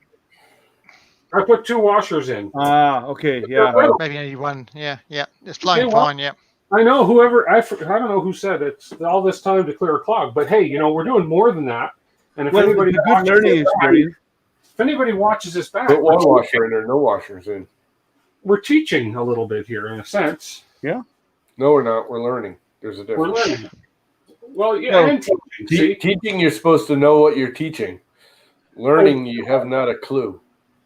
That sums us up. So, do we consider ourselves professional beginners? I wouldn't have, even though I've been working since I was young, I would never call myself a professional at anything. Yeah, professional beginners we are. No, never use the word professional at anything. Because the moment you say you're a professional at It's a anything, joke. now you get a title. I'm a professional pain in the ass. Okay, Yeah. I'll give you that one. See? We'll give you that one, Tim. Because we are pretty hardcore into 3D. Well, I don't know. I'd say I'm a professional breather. Not me. Now, define what you Yeah, mean on a by regular breather. Forget it. I can't say anything. You're in the wrong forum to do anything like that, Tim. You're definitely the wrong forum for that. Oh, definitely, yeah. Okay, let's. Be careful of those thermistor wires and the hot end wires because if they Yeah, they're quite hot. Watch out, Yeah, Tim. They're quite hot. they break. They're brittle. Yeah, that's hot. So Yeah, those hot end yeah, the thermistor buttercream wires ones, are yeah. brittle. They break easy. Okay, so something. Yeah, I think the spring. I think it's your wire. I think it's the spring. Yeah. So you're going to take out. Are you going to take out both or one washer? I'll take both. Put it back the way it was. See, because what? Oh, and I shouldn't have done that. Because what I'm doing doesn't matter. What I'm doing is I'm fixing 2 problems instead of just fixing one and seeing if it's working. Hold that Right. spring. It'll go flying across the room. What spring? This one? Okay. You got it. There's no tension on that really. Now it's a matter of getting this little bolt out, taking the washers off. We'll put the bolt back in. If I find it after I dropped it, here we go. When you stick your tongue out, it's true. You stick your tongue out, you think better. And you guys may laugh, but I Googled that, and do you know why? Because if you stick your tongue out, you can't talk. And that takes your brain off of the ability to have to talk, to think. Google it. It's true. That's why people stick their tongue out when they're doing stuff. I know you all think I'm nuts. No, Is it got I know two what you No, mean. we've done I that for a agree long with you to time, a Tim. point. That's nothing to do with sticking your tongue out. You guys are Now all- we were always raised. Don't just stick your tongue out at people. Come on, get in there, you little. If my fingers were a tad bit skinnier, I'd be laughing. Put a magnet on the end of the wrench and it'll stick to it. Yeah, it will. I know. But it's not that it's not sticking to the wrench. It's the angle I got to get this in at. Move right? your Z down. Give yourself space. Oh, I won't. This whole thing will move with it. Oh, okay. Sorry. I don't want to take that. I'll get it. It just takes me a couple tries. I know I'll get it because there we go. See, just took a little bit of patience. Okay, there we go. A few more patience now, and he'll be a doctor.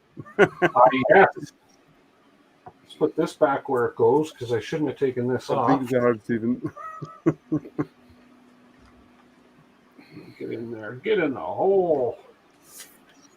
There we go. You're being stubborn.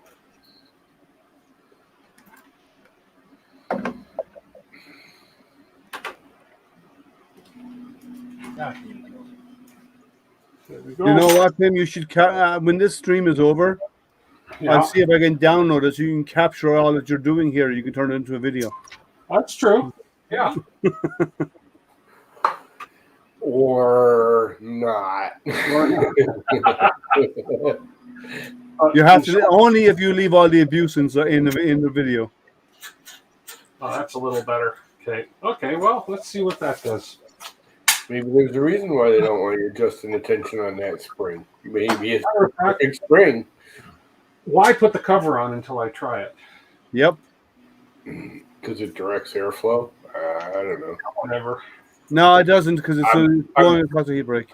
I'm being facetious. It probably doesn't do a damn thing but restrict airflow, honestly. Yeah, probably. It'd probably be cooler without it. Pretty. Okay. Probably be better off without it, yeah. Leave it the hell off. Unless it holds the part cooling fan or something. No, the part cooling fan's on the side, I believe. Does that got a pancake motor on it? No. No.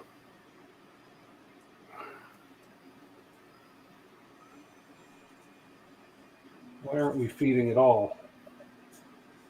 Is it hot enough? Yeah, it's 209. Okay, because we don't. It should be hot enough by now, but it won't feed until the extruder's hot. There's a firmware setting that actually stops you doing that. So there's one of the filaments that that Mike was showing on 3D Printing Nerd when he was on there, which it melts at 60 degrees. You have to go in and you probably have to modify your firmware to allow it to extrude it at that temperature. There you go. There we go. That looks like a little snot of filament dripping out of there. Yep. Nice hot filament right in the hand, right in the palm of the hand. Look at that. Okay. I'm not touching that one either. No, I'm not going to go near that one. That's why I kept my mouth shut. Yeah, you're good for low-hanging fruit. That's your forte. No. I was going to leave that one alone. No, I'm not. That's there are certain topics you just don't go near, and that's one of them. Oh, crap. Let's print it. They are a bunch of sick little freaking teenagers. Thank you. Let's print Cali Cat. Just because They Cali got to come up with something more original, man. Kelly Cat's benchies. I'm sorry. I'm getting tired of watching people print both. Print a, I don't know. Yeah, actually, that's a good point, Stephen. And Tim, do you have a silicone sock for the hot end? I do. I just haven't put it back on. It's on his desk there, right in front of him. It's right here. It was there, right in front of his desk. Okay. Yeah. I just haven't put it back on yet. Yeah. Didn't your parents teach you to put a sock on it? Yeah, but I like putting it on. Put a sock in it, not on it. Oh, fine. Okay. I got the wife calling me. I'm going to mute you guys. No. Why? We'll be her entertainment. We want to talk to the wife. Come on now. Hi, honey. Unmute us, Tim. She's like, no freaking way. Let's get him in trouble. We leave him alone. But it's it was good experience. Good to see him do it. I don't have a Kaiwu, so I don't know how they're built. So I would not like that small fan though. I think that fan is way too small. It's kind of a. There we go. No, there he's back on. Don't talk about a me. weird body Hey, around it. Lama, don't say I that didn't again mute- about him now that he's back on stream. I didn't mute you. I muted you. I like the challenge of putting a sock on while the hot end's hot. It's easy. Tim likes burning his fingers. Watch out! You're a glutton for punishment. You know that? I do the same thing. That Here. don't bother me. Click He the did wrong it button. again. Oh, I can't get him behind. Okay, hang on. Let's see if I can do this. I'd be more worried about getting electrocuted hitting that freaking hot end, Yeah. hitting the heater, than I would be about getting burned. Oh, burn. No. Oh, now he's going to do something metal. Now he's going to he's going to see sparks. Watch. No, you're not. He's going to Why do it, should, John. why should I be seeing sparks? There we He's go. going to do it, God. John. Done. Dude, I love it when people on like freaking Facebook and the printer, forums are like, oh, you get your hot end hot, and then you take a freaking bristle brush and you brush off your nozzle. Oh, we're using Like, nylon yeah, you brush keep for doing that right up until you short out the freaking wires on that hot Yeah. end. Get it hot, turn the power off, and then do it. Yeah, that would be the smart way That's to do it. right. Or Yeah. don't You know what use a brush. what I use What do you to mean I clean it? shouldn't do this right now? No, No. Not unless you you want should them. never do that. I You know. should never use a brass brush on your nozzles. It's Yeah, the this isn't same brass. material as your nozzle. It's It a will brass. sand your nozzle down. Of course Yeah. it will. Unless it's a steel Literally. knot. Oh, Unless it's yeah, a And all it you steel will need is short coated out your freaking hot end. paper in your towel. temperature. But it will also Right. short out your hot end. It will short out This your isn't temperature. brass. have any big deal. And you let out the magic smoke. Yeah. Use a piece of paper towel to wipe your nozzle off. It That's, works I use better. a cloth. I use a microfiber cloth. Punch it up in my hand, grab it, clean the nozzles, and I'm done. Here, I'm going to clean my nozzle. Here we go. There we go. Nozzle 1 done, nozzle 2 done. Let's burn the hairs off the nozzle. Yeah, that's it. That's it. Traction on Karen, that nozzle. it fixes the stringing once and for all there, Tim. Yeah. Okay, well, this thing is just I warming want up. to see you torch that nozzle clean. It is at 65. Or this nozzle clean, yeah. It'll definitely get rid of the hairs. You was gonna say get rid of some of the stringing. Oh yeah. Okay. There's the piece I broke on Sunday. I've printed 2 more because I know I'll break another one. So what's next with your son on Sunday? Your rat rig. Probably just to put just finish the bed by putting the heater plate on the bottom and the magnet on the top, and then I start the electronics. I may just go right into the electronics because I don't need the bed ready right away. Well, You've already got a have to pile get- of those. You have to get the Heater pad? heater pad. You need to have the heater Run the pad. wires. Yeah. Yeah. I found my acupuncture needle. It was down the crack of my desk. It's the crack of my desk. Brush is good for cleaning the hot end wires during a print. Yeah, great way to freaking clean the heater wires. Clean them right off your Hey, printer. Dominic, how are you? Brass brush is good for cleaning the hot end wires during a print. It really is, especially if you want to short out your hot end. That's a fantastic way of doing it. You'll clean that hot end right off your printer. Yeah, you'll clean that motherboard right off the printer because you'll fry it. Yep. You know, what I use during a print, if I see stuff that's attached to my nozzle, I have a set of ceramic tweezers, and I use them. They're heat proof. They're ceramic, and it grabs the filament. I'll be right back, folks. Paper towel. All right, man. Fine. Oh, I'm going to let that print on its own, I guess. I won't do my baby stepping. What's that noise? Tim? not- He's got us on feedback. Okay. I'm going to Just mute mute him until he gets back. Oh, I think that's actually the machine freaking operating. Not anymore. We don't No, have it is. You can see the print head moving. Yeah, Yeah, but that was so It's just the noisy. crappy stepper drivers in that thing. it is quite a noisy unit. Yeah, but it's solid. There you go. The bed moving. Turn it back on just to hear how loud the machine is. Put it back on again. It's just That's another very loud. Ender 3 with the fancy box around it. That's doing ABL right now. Hmm. Beep, beep, beep, beep. It's That's noisy the though. Z Yeah. axis. It's noisy. Yeah, like Gary said, it's trying to dial home. It's trying to dial home. It sounds like Oh, R2D2 that sounds out of terrible. Yeah, that sounds like the old modems. Yeah, it does a bit. No. The old modems sound like robots dying. That's just so noisy. That sounds like R2D2 having sex. That's louder than my Ender 5 Plus, and that's got a reason. It's got an 8-bit board. So it's got a reason to be noisy. Oh man, that's very, very noisy. Yeah. You can hear my Ender 5 when it does a Z hop because it's not a bed singer, it's a bed dropper. So you hear every time the bed moves because the steppers are screaming every time it moves the bed. No thanks. Oh man, that's very. Now it's quieting down, but it's the Z movement. Maybe it's got silent steppers on the other axis, but it didn't put them on Z. Not on that one, no. Upgrade number 1. Because I am going to do the upgrade of my Ender 5 Plus. I have to. Is it the printer or someone got a dog barking in the background? Someone's barking, and there is a dog barking. Oh, there you go. And it's not on my side. And it's Tim. Let me see if it's Tim's.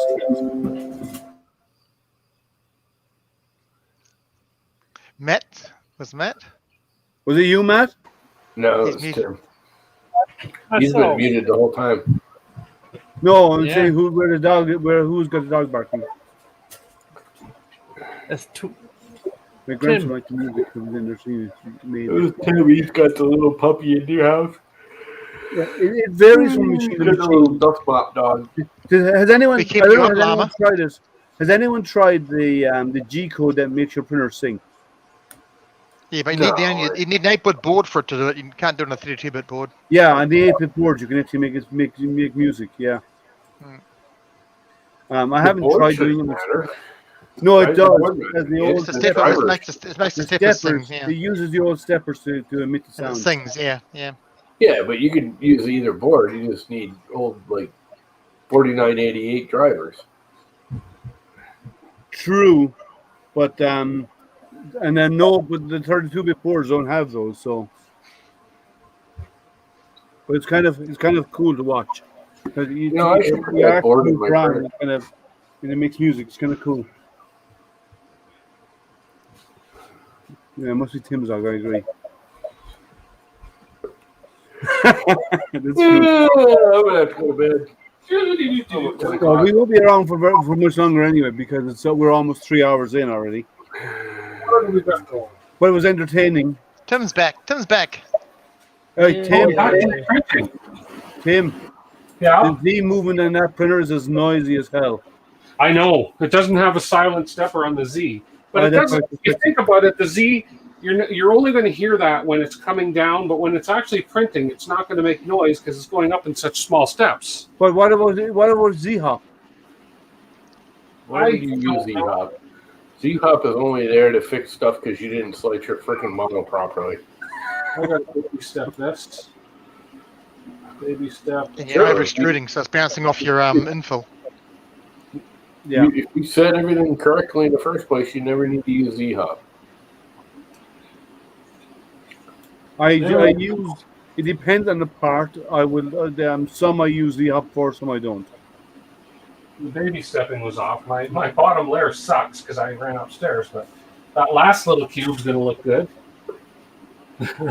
But it's printing now. It's just extruding. Well, that's a win. It's got stuff coming out the end, so that's a win. So it was the. It And was it's, definitely hot, the all-metal it's coming out the end, and it's hot and sticky. What more do you want? I'm not going to do that one either. Yeah, let's finish the stream. Okay, in case anybody wonders, if you want to know where the bad influence is on the stream, right? He is over here. And over here. long as you're not pointing. He's And if you not want to know, influenced. if you want to know, He who- is if you want to know who's the most evil accident factoid prone, man. if you want to know who's the Richard most accident Minion. prone in the stream, he's over here. Evil factoid man.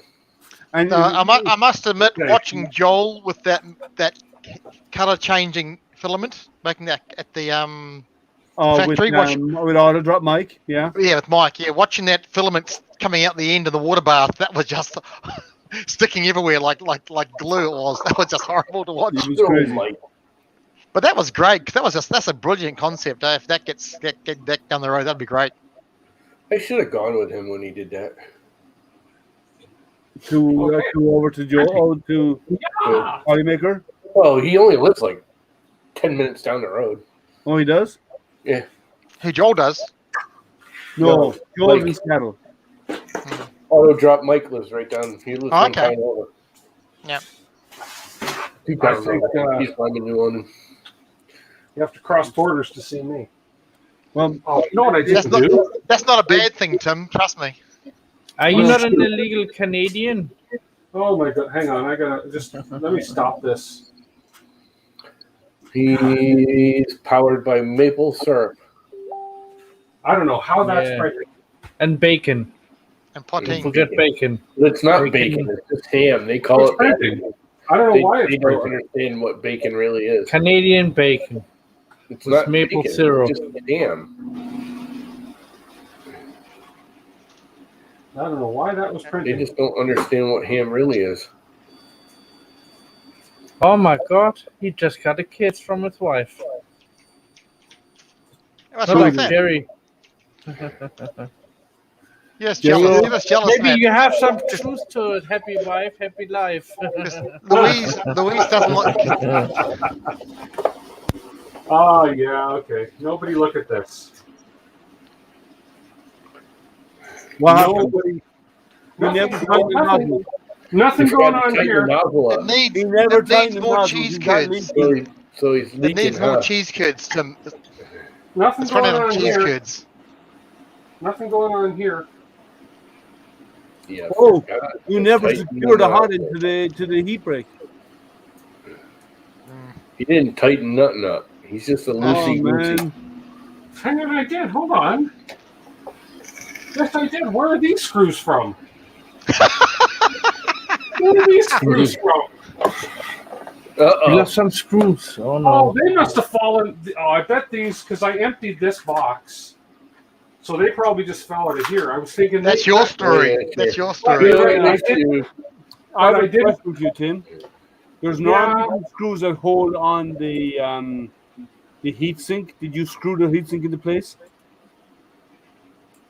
It doesn't screw. It just what holds the heat sink in place. This is to the heat sink. Is those two screws. No, the heat underneath. sink on the No, hot the end. heat sink is the red Screw part. motion. The red Yes. part on the hot end. What about it? The heat sink is built into the extruder. It's part of the extruder. Okay. So the heat sink right here, okay, that goes all the way up back, and it's the back plate of the extruder or of the feeder, right? You know what I mean? Yeah. It's I a get it. different design. But Yeah, I did, I mean, it's still an MK8. It's just they. but I did not hot tighten the nozzle. Shame on me. I did not hot tighten the nozzle, but it was printing. But still, that was lucky. Yeah, you wanted to have that sealed. Yeah. On that note, I think I'm gonna bail, guys. Well, we'll be finishing up in a few minutes anyway. So, I'm getting All tired. right, see ya. No worries, Thomas. all right. Take care. There we go. See you, Toms. See ya, Tom. Okay, hot tightened. All right. Now it might work properly. Now I'll print. It was printing, actually. It started out, other than the fact I wasn't down here to adjust my Z height. It started out printing pretty darn good, considering. Let's try that again. yeah. If I pop this off, Do you know what you do? You put your hand under the desk, find an existing print you did, take it out and say, and here's one I made earlier. wow.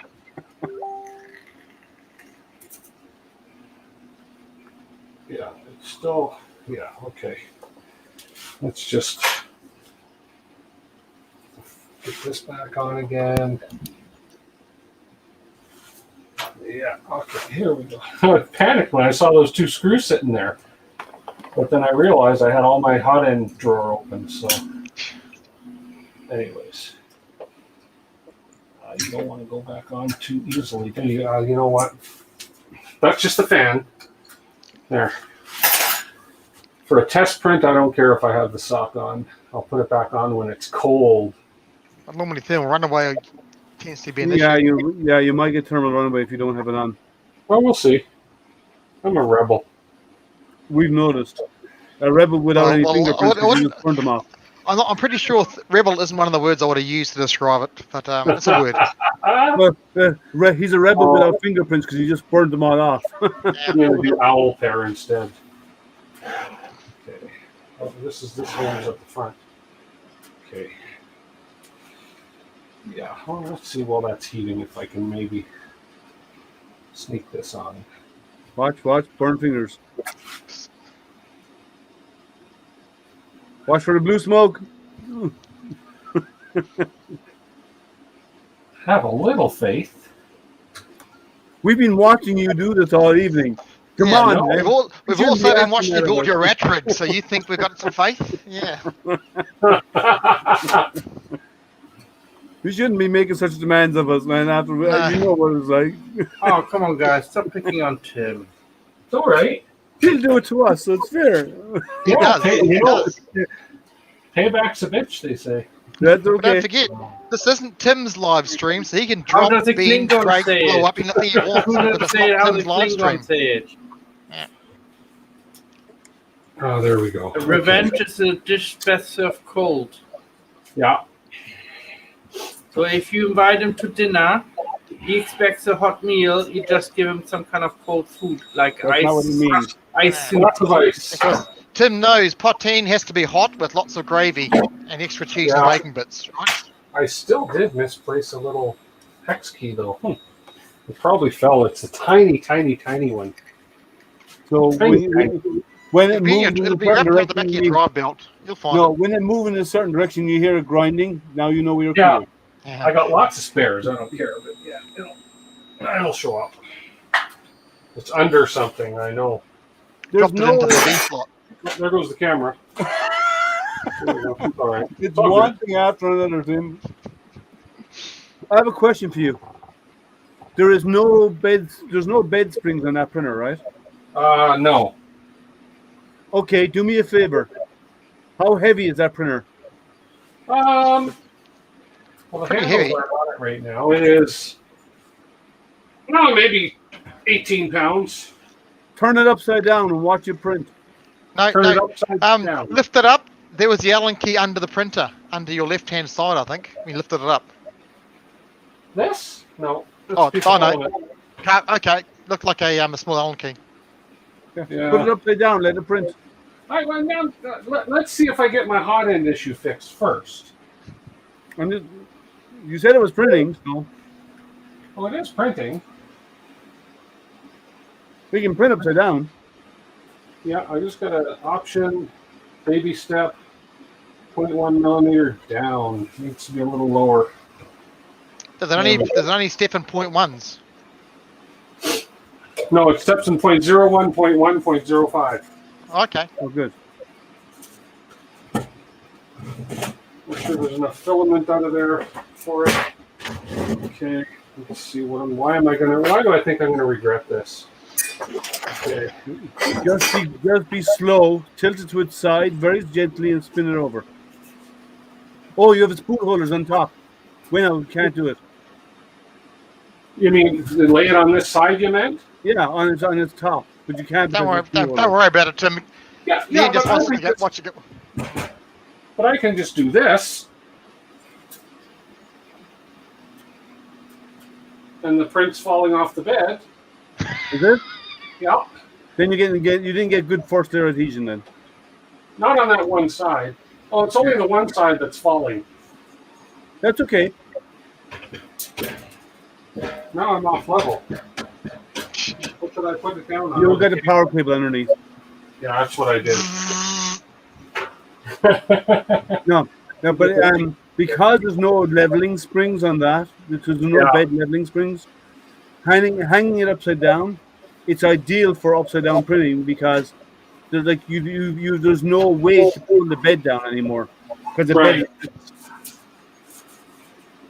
Would it work in a centrifuge 3D printer? Yes, it won't matter. Yeah, I'm gonna stop this anyway. It depends. The one thing that would actually cause a problem with it is if the centrifuge was going fast enough, if you create enough force, it could potentially cause the heads to move. Potentially, yeah. Oh God, that's under extruding. But then again, that's not a file that was sliced for this printer either. Anyways, at least we're spinning. What is the tripod? What did you back? Tripod just backed something on Kickstarter. Oh, I picked up a Ender2 Pro the other day. Nice. Just to try it. It was cheap. Kieran, how are you? Okay, let's just give you a break. Matt sleeps. Matt never sleeps. No. Matt's a vampire. Oh, you got a laser. Whose? Oh, found it. Yeah, I got vampire teeth, you know. Yeah. Found my hex wrench. So whose laser did you get, John? Blood or drink tomato juice.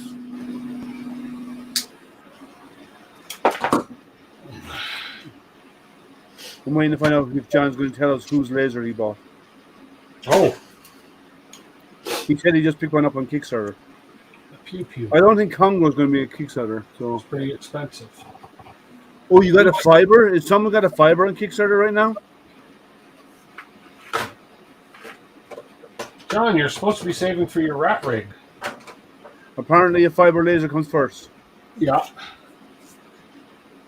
And what wattage did you get? Did you get a 30 watt or what? Or 50 or what is it? I'm curious now.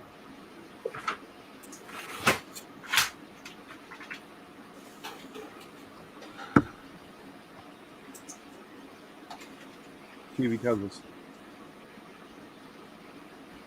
He's not telling. He's not going to tell us. He's going to save it for a video.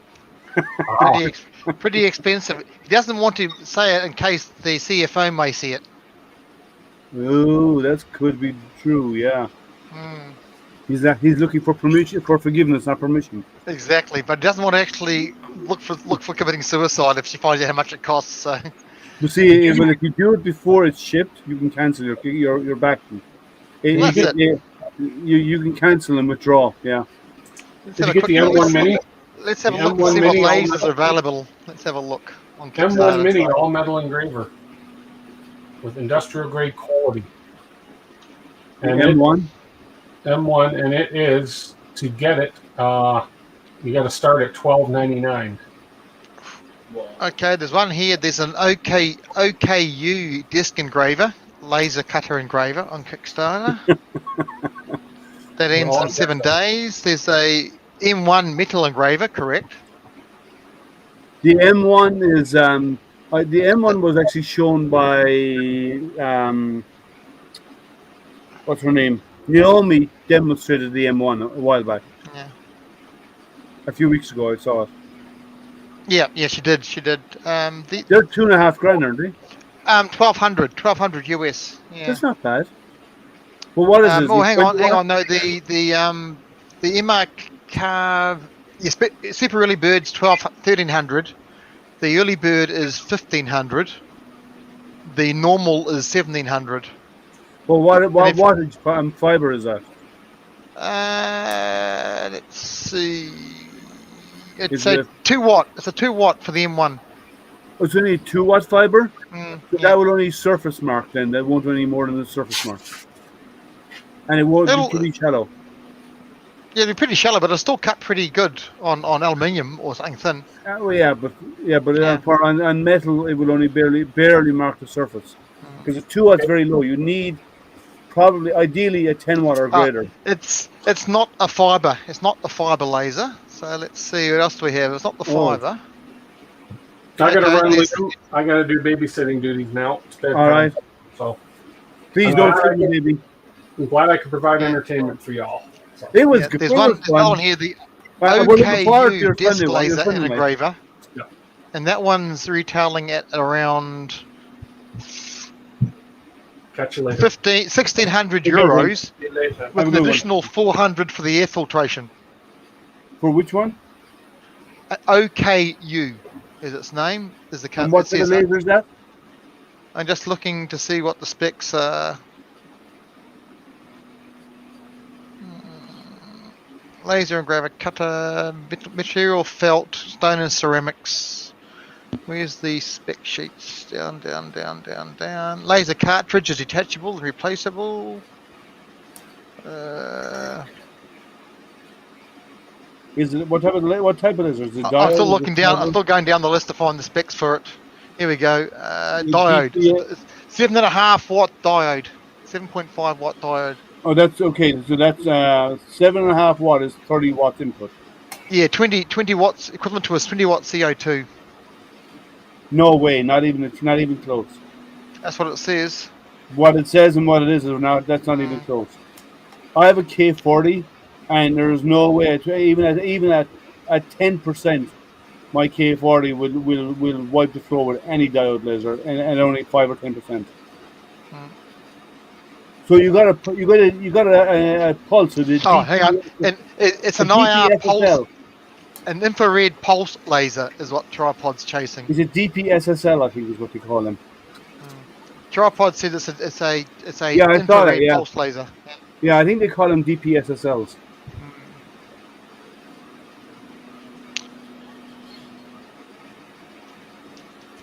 Or DPSS, sorry, a DPSS laser, I think is what they call them. So they are powerful. I've seen those marked metal. Like John needs something else in the house that can catch fire and do some destructive burning. Exactly, yeah. If the printers are not enough, he wants to add a laser. Yeah. He's going to do it right. Now the DPSS, is it a DPSS laser, John? I'm guessing it's a DPSS. It's a diode pump solid state.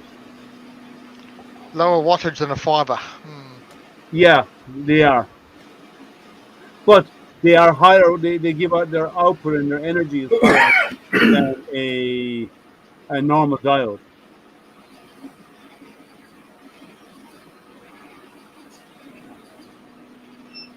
So it's probably I'm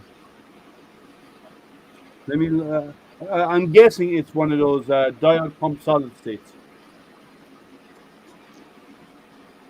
Do you have this? Yep. Did you find the link to it? No, I can't see it on Kickstarter. And John Do ain't a going to show search it. for DPSS. Okay. DPSS laser. Because that's what it sounds like to me. Let's see. No, nothing showing up for that. But it's It will not engrave very soft materials. Yeah, that's what my best guess is DPSS.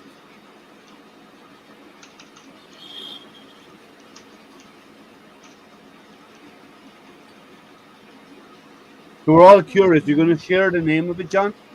You're going to share the link to it or whatever, so we can all have a look. There's a QBO2 laser cutter. He's keeping this very secretive. Yeah. He's giving us teasers. He's giving us teasers, but he's leaving it at that.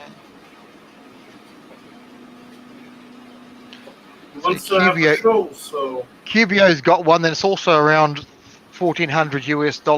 That's all. They're all in the same sort of price range. Let's see what the You can specs generate are. 15 kilowatts of infrared pulse. Yeah, then it sounds like a DPSS. That's what it sounds like. 15 kilowatt. Okay. In that case, the CFO will not be happy. It's probably but if it's not an M1, I'm not sure what it is. No. Yeah, but it does sound like a DPSS. They're the only ones I know of that can do that. I know one company here in the States, based out of Florida, that that sell DPSS lasers. We mentioned it already, he said. Kieran did. Oh, I did. Okay. The only one that I didn't mention any company The name. Curie. Okay. Let's just check.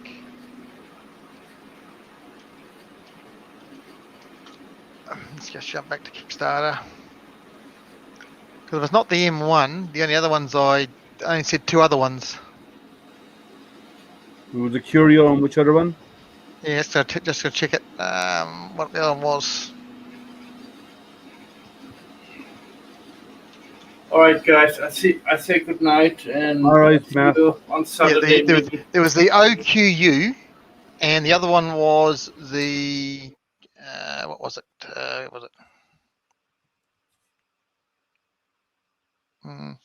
But the OQU, you said it wasn't that one. That was the 7.5 watt one.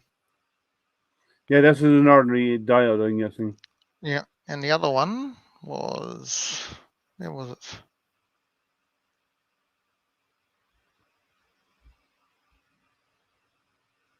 The M1 looks like a nice little machine. Yeah, but quite a bit of money though. Their fiber laser are not inexpensive, No,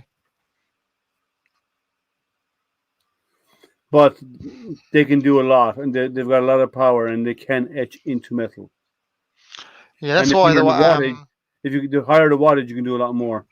the ones there, Trevor's fiber ones are pretty You said impressive. it's the M1. So it's the M1 fiber. The M1 is a fiber laser. Okay, yep. Okay, He said it wasn't fiber a while ago. Now but the M1 is fiber. Yeah, exactly. Yeah. Yeah, so it's good for etching steel.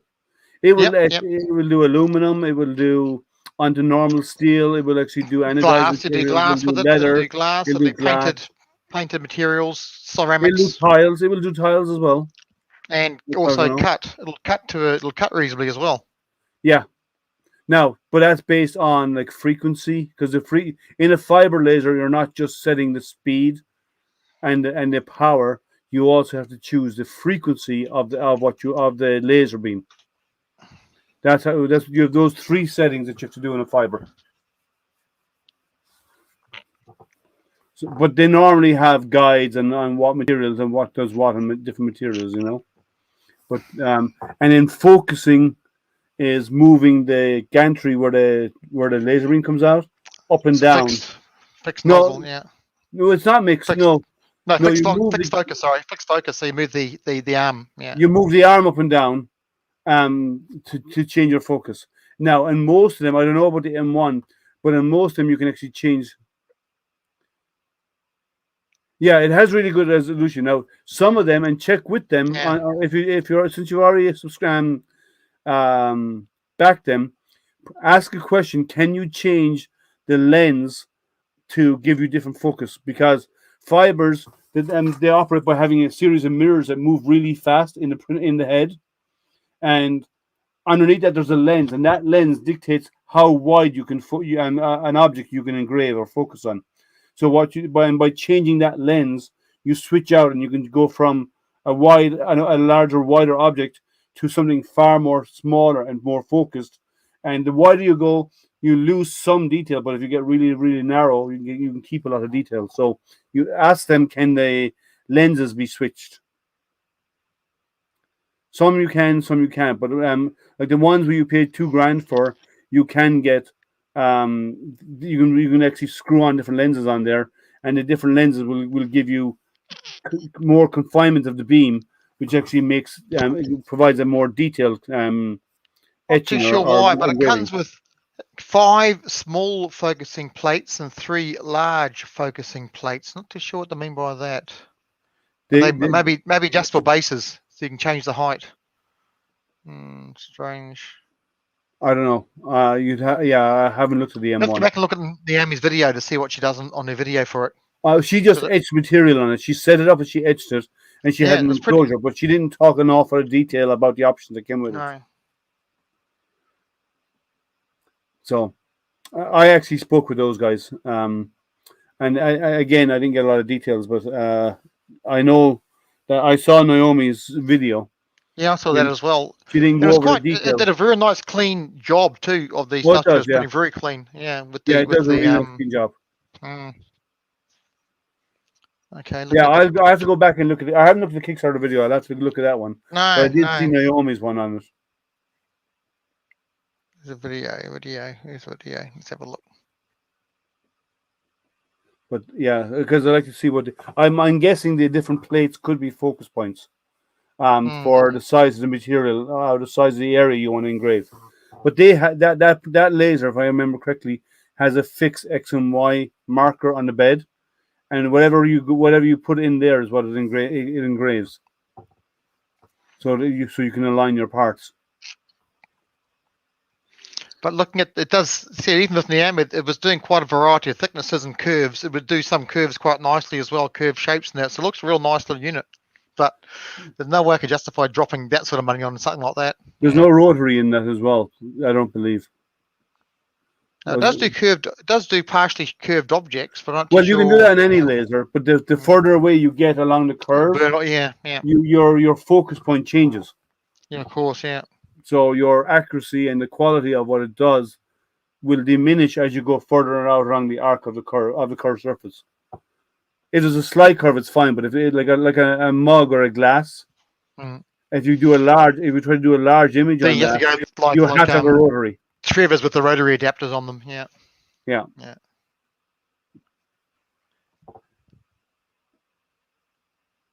You can do more passive or deeper etch. Yes, you can. Yeah, every laser is that. But it's not about. In most cases, it's not about the depth. When you're doing marking metal, you probably don't want. It's not about the depth.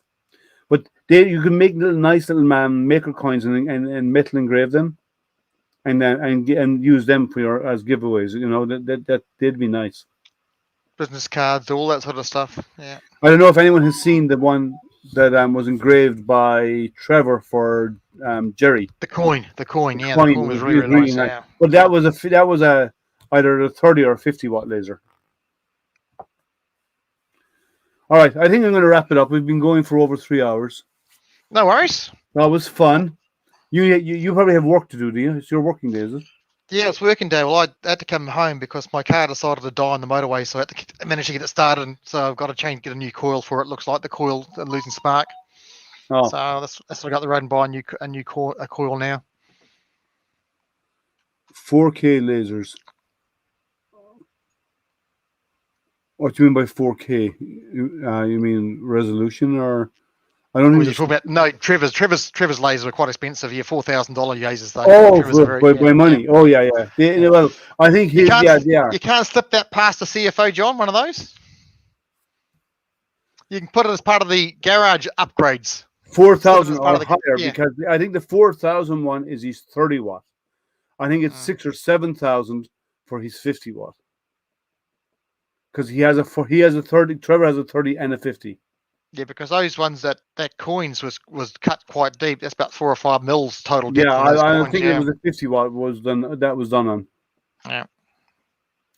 Well, yeah, no fiber. That's why I'm trying. It's one thing I'm missing from my arsenal of equipment. I don't have a fiber laser, which I'd love to have a fiber, and it'd be cool to do an unboxing and setup of a fiber laser on the channel. Come on. You just want it to leave message on the moon. You just sit there and shoot your own love notes on the moon. I don't know if that would work, but okay. I'd try it. Yeah, I'm sure you would. Yeah. Little steps always the thing, John. Little steps are always the thing. Yep. Little steps. Yeah. But it'd be cool to have. I'd like to have a fiber laser. That's the one thing. Like I have a CO2. I have a couple of diodes. A fiber is I don't have a DPSS. I could probably swing a DPSS. They're easier because I can actually modify a diode with a DPSS head. When I got as far as my lightsabers, as far as I went, so that's as far as I got. And then I got my lightsaber working. That's all. Where are we? That's as far as I go. All right, take care, John. But no, but That's as Yeah, far I as I like go with the that. lightsaber. was that an That'll do. LED strip inside? Is it Yep. NeoPixel strip inside it. Yeah. nice? So one of the not useful things you print with a 3D printer, make your own lightsaber, and then the electronics in I've it. never built Make one. good. This one, I've never done a lightsaber. Yeah, this is a Adafruit design, and it works really, really well. I mean, the actual effect on the blade climbing up and down is really effective, and It the is. sounds. You can see that, and it's got the accelerometers to detect impact, and that came out So it really makes well. sound. Yep, you- yeah. You just swing it. Yeah, you can swing it.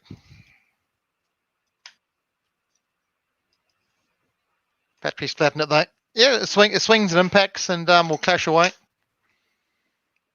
Well, it need to charge the battery up on it. But it's good. Cool. All right, so we're going to wrap it up.